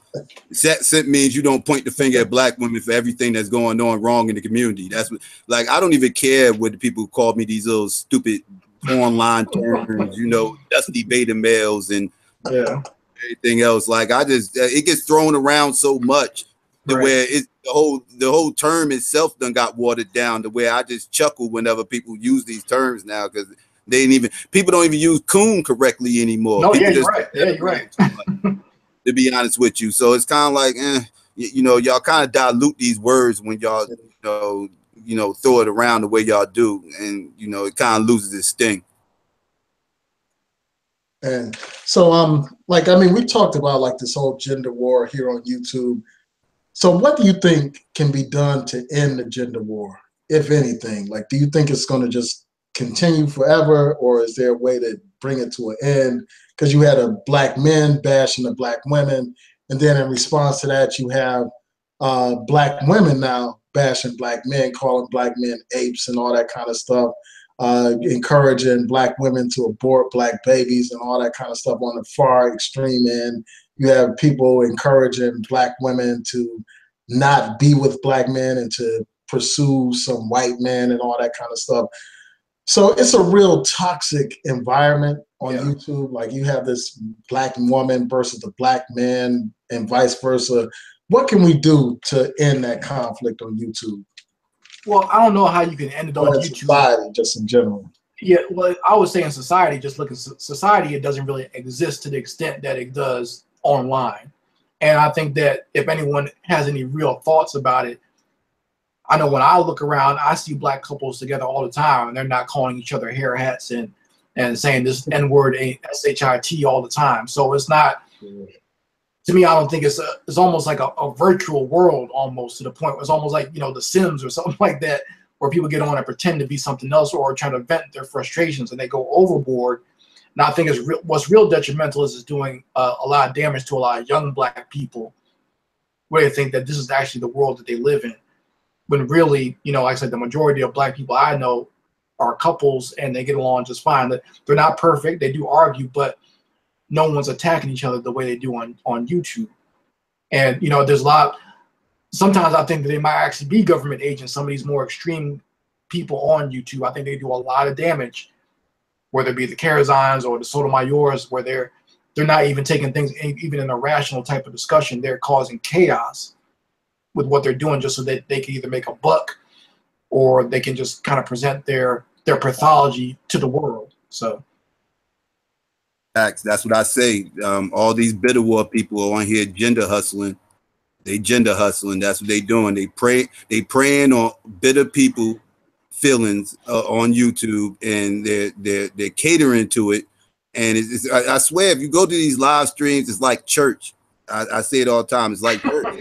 It's like they're the pastor. They sitting up here, they spewing their little rhetoric for about an hour or 2 hours or whatever, and they spewing it to the congregation up in the live chat, and everybody's in the live chat. Amen, amen. They paying tithes, hitting the super chat, paying tithes and everything else, and they just gender hustling it up. And it's all a scam. It's all a scam. I'm telling you, these people are scamming you.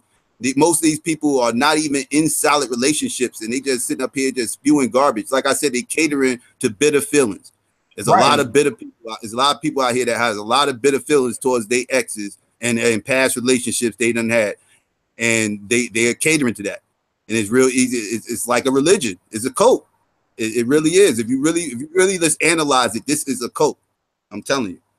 And a lot of them, if you do some real digging into their either their current relationships or their past life, a lot of them are causing the problems that they complain that the other gender is causing.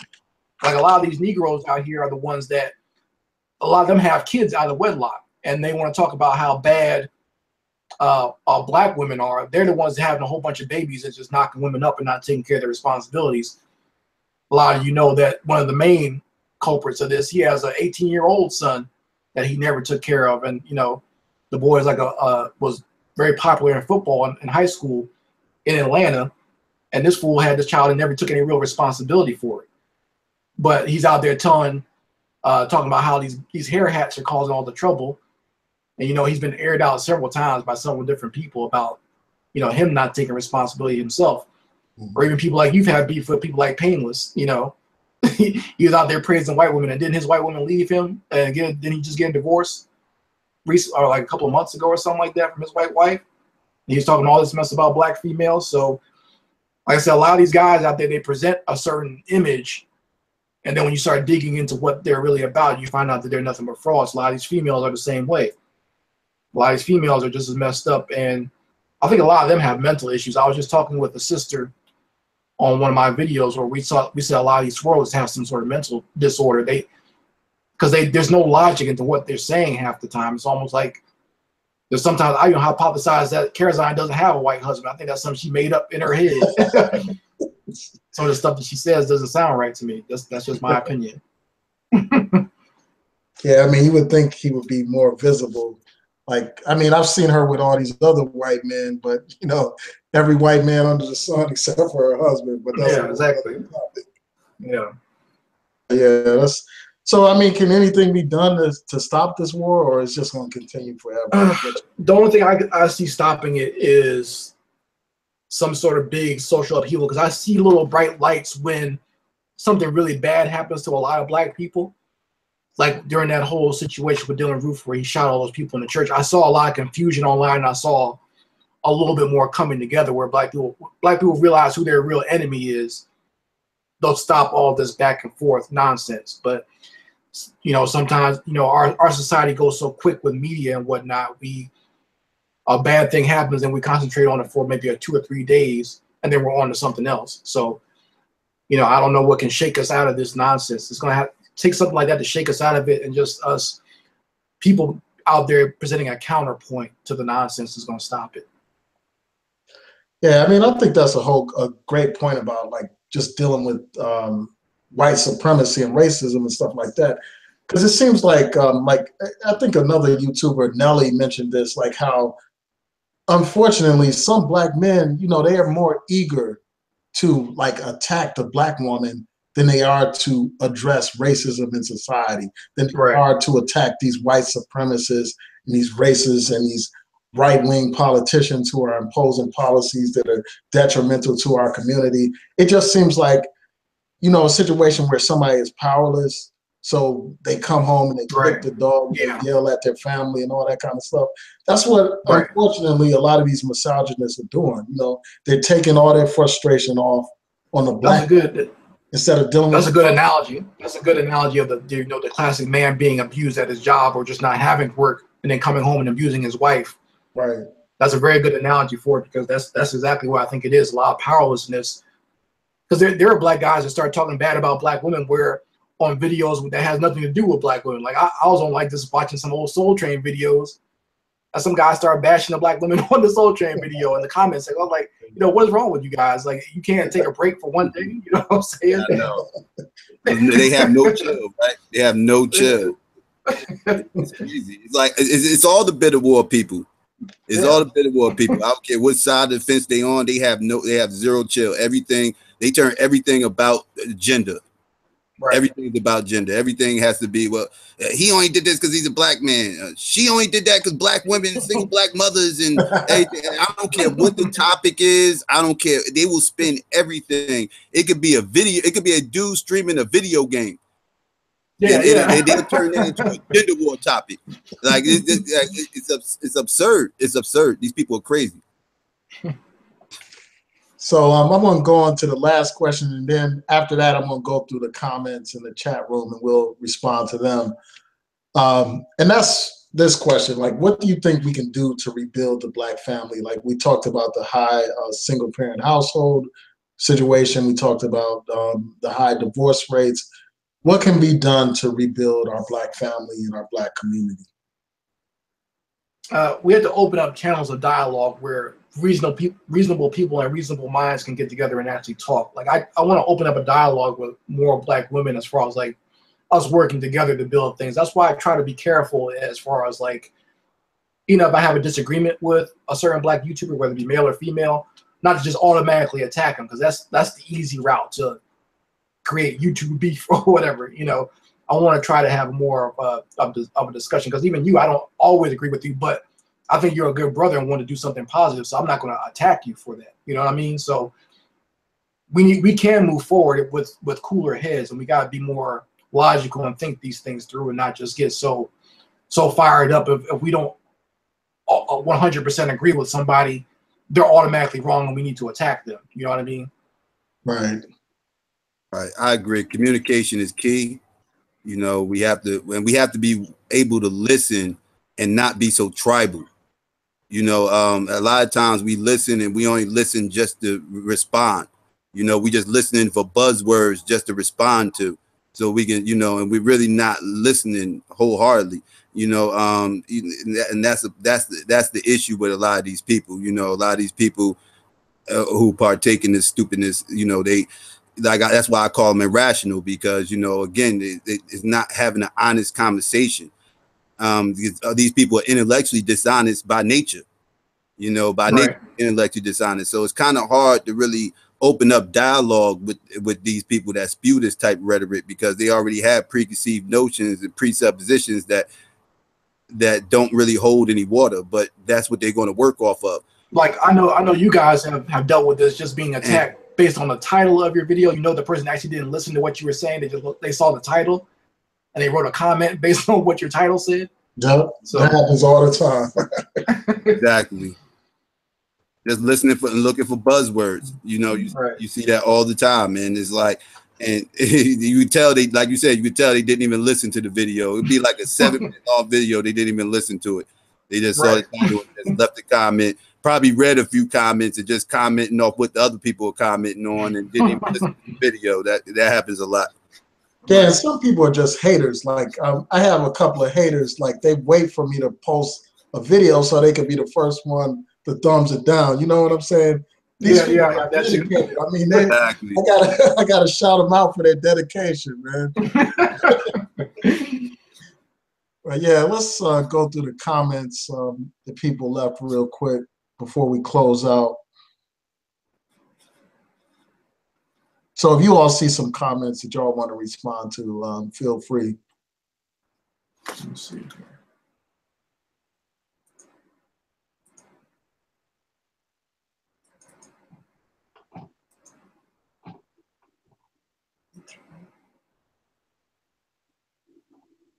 Just bear with us a second, y'all.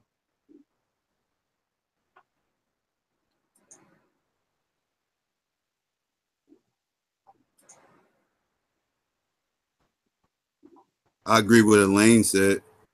Oh, what was that? What did she say? I think we can do what we can do. Believe that white supremacy has a lot to affect on our community, but there are things we can do in spite of white people. Stay together, for one, and don't date out. I agree. I'm totally against swirling. I think swirling damages our community. I have strong beliefs on the whole swirling thing. I also believe it dilutes our bloodline. I'm not a one dropper. I'm not a person who believes in the one drop rule. I get a lot of flack for that, but that's just how I feel. I believe you need 2 black parents in order to have a black baby. I tell all these swirlers this all the time. I tell them, I can't control your bedroom. Have sex with whoever you want to have sex with.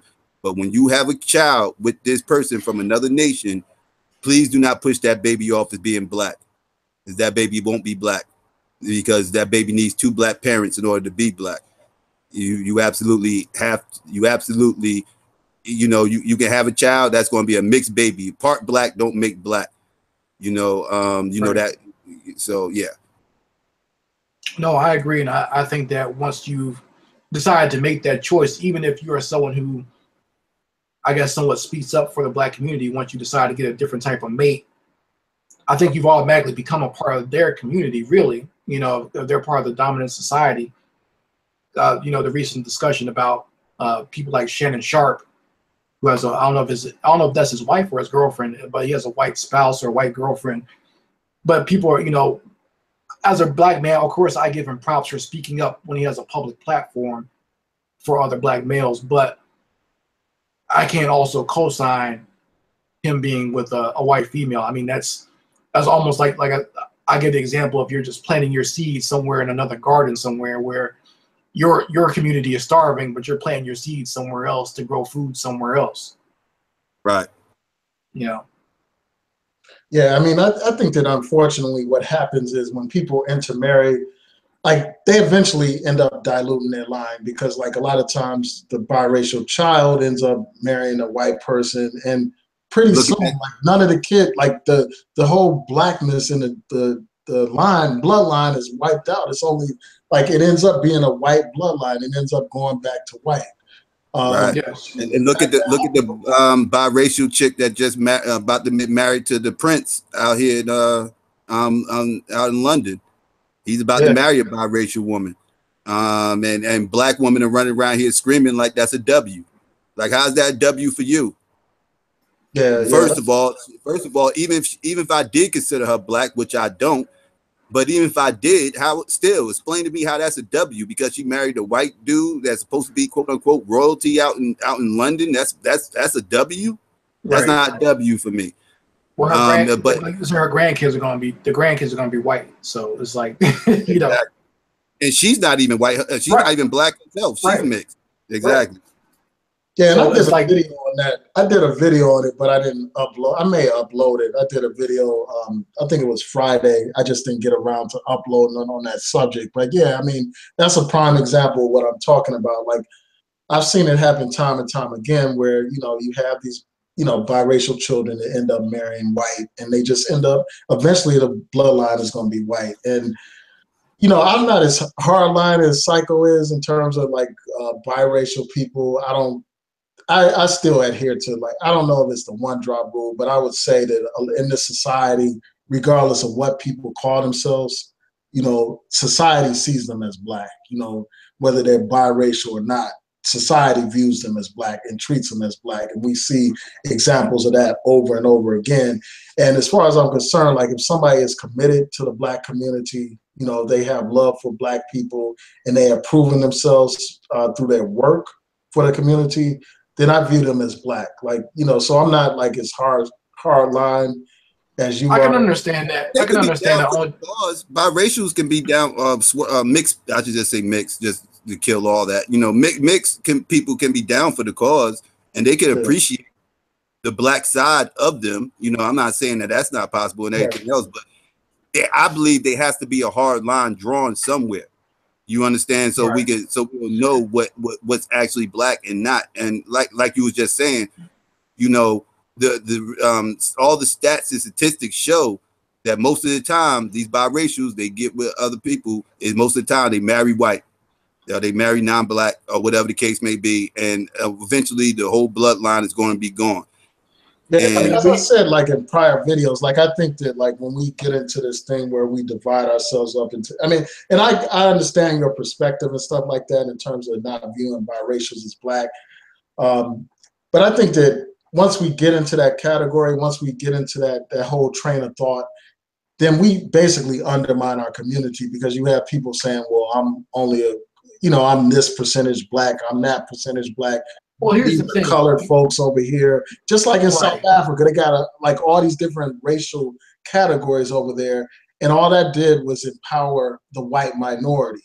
Well, here's the thing that we don't. That's the problem. It's like around the globe, we don't truly define what is white, Black, or whatever.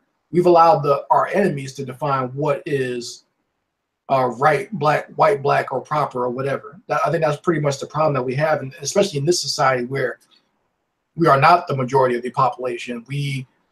and we're not the dominant population here, we've always kind of had things kind of set upon us. I mean, there was a time where, like you were saying, brother, the biracials were considered just black. The very famous cases in New Orleans where, you know, once the French lost control of that area, the Americans just put all the biracial people with the black people, said, you are black. You know, I don't want to hear any of this Creole nonsense. So, Right. you know, so they had no choice but to be considered one of us. And like, we've never really had that choice as to how we define things. And, you know, I don't really want to castigate someone just based on them being like how they were born, because no one has control over that. What I have a problem with more so is the people that we know are black that go out here and create these children and thinking somehow that they're creating a proper black society. I mean, you have to look no further than the Moors. They tried to do that, and what happened? Their grandkids in Spain and Italy kicked them out and called them pirates. You know, so you know, the Moors tried that and it didn't work for them. So I don't know why we think it's going to work for us. You can't fornicate your way to freedom, black folks. Yeah, y'all are making some great points. So let me keep going through these comments real quick before we close out.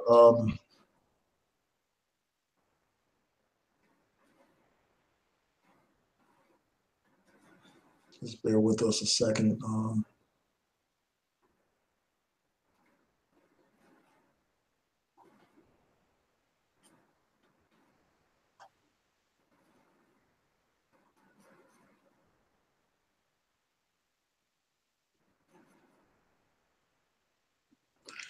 Yeah, I saw a comment in here somewhere. I can't find it right now, but they were basically saying that black men aren't really interested in building anything. You know, that's a common criticism that people have for black men. They talk about how we haven't built any infrastructure in the black community, haven't built, you know, many businesses and all that kind of stuff. We haven't taken on our responsibility as a provider or a protector and stuff like that. And this one person was saying that all black men are interested in is having sex and all that kind of stuff. Yeah. And, you know, this person went on to talk about how black men are interested in just, you know, being with these Brazilian women. So what's your response to that? Like, what's your response to this? Well, here's the thing. Like, as far as I go, and as far as, you know, brothers with sense go, there are black men out here trying to build that, but you know, a lot of us get drowned out by a lot of the nonsense that goes on out there. There is a contingency of black men out there who that is all they want to do is bang as many women as possible, you know, and just have sexcapades and not take any real responsibility for their community at large. Because I've run into them, because every time I talk about business, I get that pushback. But there are brothers out there. It's just you gotta find people of like mind. Okay, it's not all one thing. So to the person who made that comment, I just want to say there are brothers out there who are building something. And be honest, we are the ones that society is scared of, because anytime we have tried to build something, you know, they send people in to sabotage that. So, you know, even if you talk about just during the Industrial Revolution with a lot of the race riots and whatnot, there were black men building stuff, and a lot of it got torn down. But my whole thing is we shouldn't give up, or should just go away into the night. We need to keep doing it and keep doing it, because eventually we will win and we will succeed. So don't let those past failures or those past massacres stop us from building for the future, because it's more about our children, not just about us here in the present. Right. Yeah, that's definitely true. And Red Roses mentioned that during segregation, like, we didn't have any choice but to stick together. And that's going to the point about like why were black marriages more common, like shortly after slavery, and then like during Jim Crow, like at the height of white supremacy. And that's a fact. Like, we didn't have any choice but to stick together. But, you know, you would think that if white supremacy is to blame for the destruction of the black family, it seems like at the height of white supremacy or blatant white supremacy, it seems like, you know, the black family would be under even more attack than it is today. You know, shortly after having a black president and all that kind of stuff. So, yeah, I mean, I think that, you know, that's a valid point about like us not having any other choice but to stick together. And I think you all addressed like this whole illusion of inclusion that has helped undermine the Black family. And Lasheen, for you, brought up a good point about like basically talking about how both Black men and women are responsible. She said that there were just as many brothers supporting white feminists, hippies, beatniks, and liberals as white women did as well. I mean, as Black women did. So you can't just blame like support for the feminists on. Well, you know, with her, I'll agree with that in the fact that because there were a lot of, you know, we talk about the Black Panther Party a lot. They let a lot of those liberal types in their circle as well. A lot of the white liberals and whatnot. They even had a bunch of agents in there that we found out years later that were working for the government. They let them in there, thinking that it was all inclusive and we're all fighting for the same thing. And you have to be careful because we're not all fighting for the same thing. And you're right. And this is why I don't attach myself to this whole SJW movement online, to whereas, you know, if you're fighting for Black social issues, that means you also must support the gay movement, feminism, and everything else. Like you have to attach, like we have to attach all our movements together. I've never been a supporter of that. Right. What you just mentioned was a prime example of how far back this dates to us doing this, including all these other entities that got separate, you know, agendas in our movements.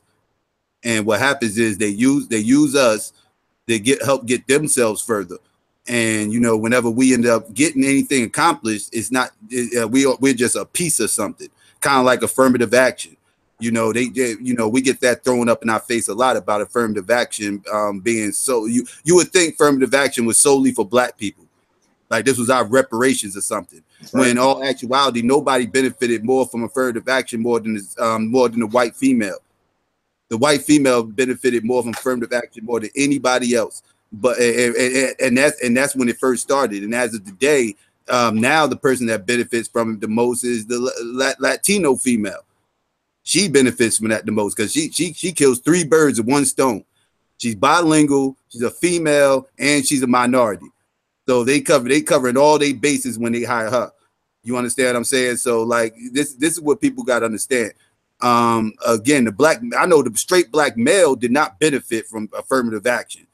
The Black female benefited more than the Black something that I would just like. I mean, I understand your point, but you know, in terms of affirmative action, you know, it's a given that it does benefit other groups of people as well, but it definitely benefits Black people. You know, like a lot of Black people and, you know, Black heterosexual men like myself wouldn't have an opportunity to get a law degree or to get various graduate degrees or college degrees if it wasn't for affirmative action. So the fact that it does benefit these other groups is, you know, I think that in the big scheme of things, that's not as relevant as it benefiting Black people. You know, if I had my way, affirmative action would be solely focused on addressing past discrimination that affected African Americans. But affirmative action as it is right now still benefits African Americans in a large degree. Well, see, I don't know how I don't know the behind the scenes. I don't know how the numbers break down, but I don't like the whole idea that black people that are successful, we've only gotten somewhere because of affirmative action. Like, I don't want to get into that. Yeah, like, I won't say that it's only, like, I wouldn't say that it's only, like, I think that, right, you know, we would find a, like, if we had to, we would find a way. Like, I'm sure that I would have found some kind of way to go to law school, you know, regardless of affirmative action. But I think that affirmative action is a bridge that made it possible for people like me to get higher degrees and all that kind of stuff. And that just can't be negated. Now, this other point about like coalitions, I don't have any objection to coalitions. You know, I think that anybody that's really serious about affecting policy changes understands the importance of working in coalition with other groups of people. That's something that, you know, that's outlined in Stokely Carmichael's book, Black Power, and other books, like other people that are actually activists trying to change policy. They understand the importance of working with other groups of people. Now, obviously, any kind of coalition should be built on mutual respect, and it should be built on equality and all that kind of stuff. And obviously, each group comes to the table with their own agenda. Like, they have an agenda and they have certain interests and all that kind of stuff. The key is working with these other people to use them in whatever way you can to advance your agenda, knowing what your agenda is and understanding like how you can use these other people to help further your agenda. And that's, I think that's where we need to be. And unfortunately, what happens is our agenda gets negated when we don't. We get pushed to the side so much. I think we start out with our agenda, and then all of a sudden these other people come in, and then all of a sudden it's about something else. Black Lives Matter was about black men getting killed by the police. Now it's about trans rights. You know what I mean? It's like we always wind up getting pushed to the side as far as like what we originally wanted to talk about in the first place. We allow that to happen. Yeah. Yes. No, I agree. We do. Yeah. And whenever we do this, whenever we do align with other people with different agendas, it's like he said, it seems like we always the ones who get pushed to the back burner. You know, everybody else. Not always. It's like, I mean, if you look at the civil rights movement and how they were able to pass like key civil rights legislation, all that stuff happened because they worked in coalition. And we look at the Panthers. I mean, the Panthers were flawed and everything, but still they worked with other groups of people in order to advance their agenda. I mean, we look at a Fred. That's one of the things that tore them down, to be honest. But where are they now, though? Yeah, I was about to say, I think that's one. I think that was a mistake they actually made, was when they started getting with all the war people and everything else. But they was trying to raise money for Huey too at the time. Yeah, they were trying to raise money for him, and a lot of those people helped fund their legal defense. I mean, the Black Panthers aren't here today because the federal government declared all-out war on them. They viewed them as the greatest threat to national security in the country. That's where, you know, why they're not here today. But most of the provocateurs came from a lot of, well, I shouldn't say most, but at least a lot of the provocateurs came from those other groups or whatever, you know, being presented as coming from another, you know, civil rights activist group or whatever, and they end up being agents. Yeah, unfortunately, I mean, a lot of those agents were black people that infiltrated the Panthers. Yeah. Like you had one of the guy that gave, you know, the police and the FBI the layout to Fred Hampton. Yeah, that was a black man. Yeah, that was a black man. Person. So they didn't even need the hippies to like infiltrate the Panthers. They had black people who were willing to do that. But that's a whole nother subject. Yeah, so let me try to go through these comments before we close out. I know you all have to go. If there are any comments that y'all see that you want to respond to, we could do that.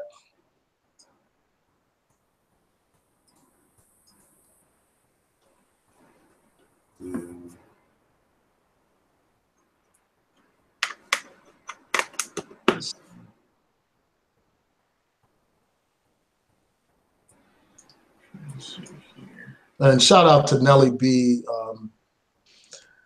You know, she was on the first hangout that I did with the sisters, talking about what they want from black men. Shout out to her.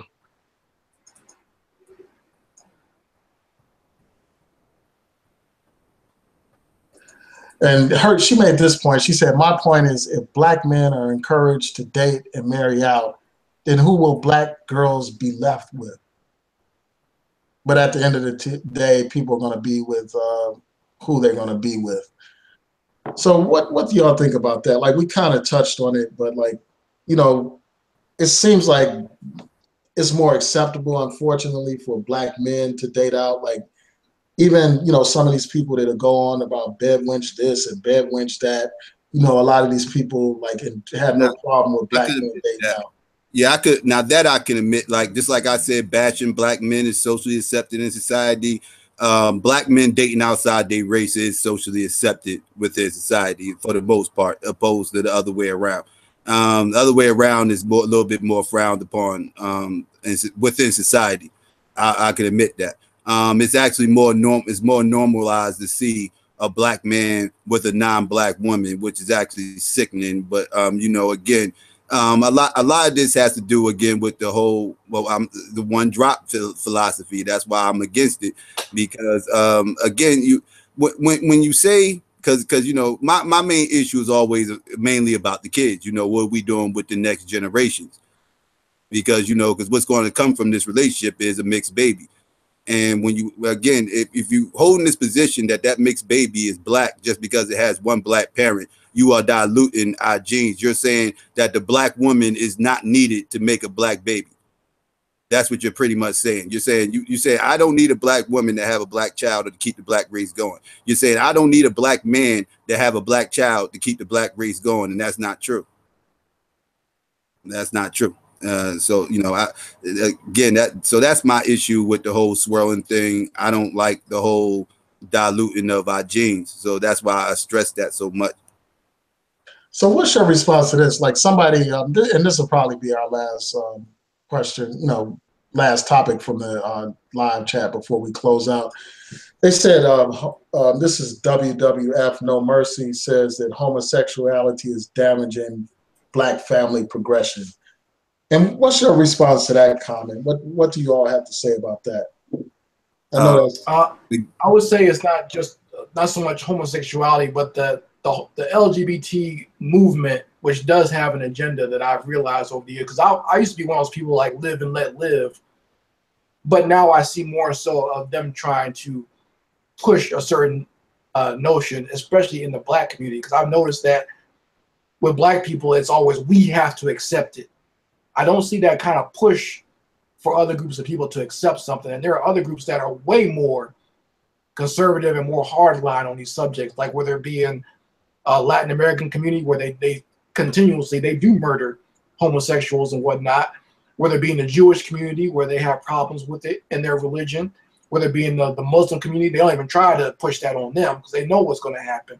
But with us, it's always like we have to accept certain things, and if you don't accept it, then they want to try to marginalize you based on what you're saying, call you homophobe or whatever. But like the brother said before about names and titles, I don't even pay that any attention anymore because it's lost its potency. right. That's real. Yeah, it's kind of complicated, like in terms of that comment. You know, like, you know, it's kind of hard. Like I don't want to, you know, I don't feel comfortable like condemning these people, you know, these people who happen to be homosexuals and saying that they're responsible for destroying the black family. You know, homosexuals have been a part of the, you know, the black community forever. And I don't know the numbers necessarily have increased or whatever. So, you know, it's hard to say, man, but I do think that I think it's homosexuality is more normalized today than it was when we was younger. You know, yeah, like it's almost cool. It's almost cool to be gay now. Like when I say cool, like I mean like it's in style now. Like, you know, like you get extra brownie points if you run around saying you're gay now, where opposed it was frowned upon when we was younger. Yeah, that's definitely true, man. Because like back in the day, like, you know, people were harshly like condemned that they were gay, or if they had like homosexual tendencies, or if they were feminine and stuff like that, they were teased and bashed and all that kind of stuff in the hood. And now it's more acceptable, and you know, a lot of times people are embraced and people are celebrated if they are homosexual. Like that football player a few years ago, who Michael Sam's. Yeah. So like a lot of people were celebrating him because he was gay, and then there was this rap artist, singer, Frank Ocean. All of a sudden, they were putting him up there on a pedestal. Bruce Jenner winning Woman of the Year, whatever that was, for going through a sex change. He got praised just for going through a sex change. Like, I have a big problem with that movement as far as them they're actually trying to redefine reality as far as that goes. Just trying to say that. And I was thinking about this earlier when we were talking about another subject, just how they're trying to, you know, a white male now can claim to be a female, put on a dress and get, he said he's not that gender anymore. He can take your job, black woman. Now he's a female now, so he gets just ahead of you as far as affirmative action goes. Now he can claim to be a female too. So it's just ridiculous how we've gotten so far with a lot of this nonsense out here. Yeah, it is something. And I do think that, you know, the fact that we have, you know, a large, you know, well, I don't know if it's large, but you have a significant homosexual population. I do think that does have an impact on the family, you know, in terms of the traditional family and all that kind of stuff. But at the same time, I believe that, somebody's a homosexual, they shouldn't be discriminated against. I don't think society is right to discriminate against them and deny them job opportunities or other opportunities based on their sexuality. I don't think that they should be harassed based on their sexuality and all that kind of stuff. But it is something, that we live in a different environment where it seems like that's being encouraged, like that kind of lifestyle is being encouraged more so than the traditional Black family. Right. So, yeah, so I think that we'll stop here. And I just want to thank each and every one of you for tuning in. I want to thank my guests, Chris Miller and SYKOPATHeist, for joining this panel. I plan to do another Google Hangout, and it's going to be both men and women eventually getting together and talking about a lot of these similar issues together as a collective. So I hope that you all could join for that. I'll be reaching out to you all again. I appreciate you joining this panel. You contribute a lot to this discussion, and I want to, build with y'all in the future as well. I appreciate you too, brother. Thanks for having us on here. Yeah, definitely appreciate it. All right, with that, I'll say peace and blessings to everyone out there. I want to thank everyone that tuned in live. I want to thank Ancient for making a donation to the channel. I truly appreciate your support. And with that, I'll say good night to everyone. Peace. Peace. Peace. Black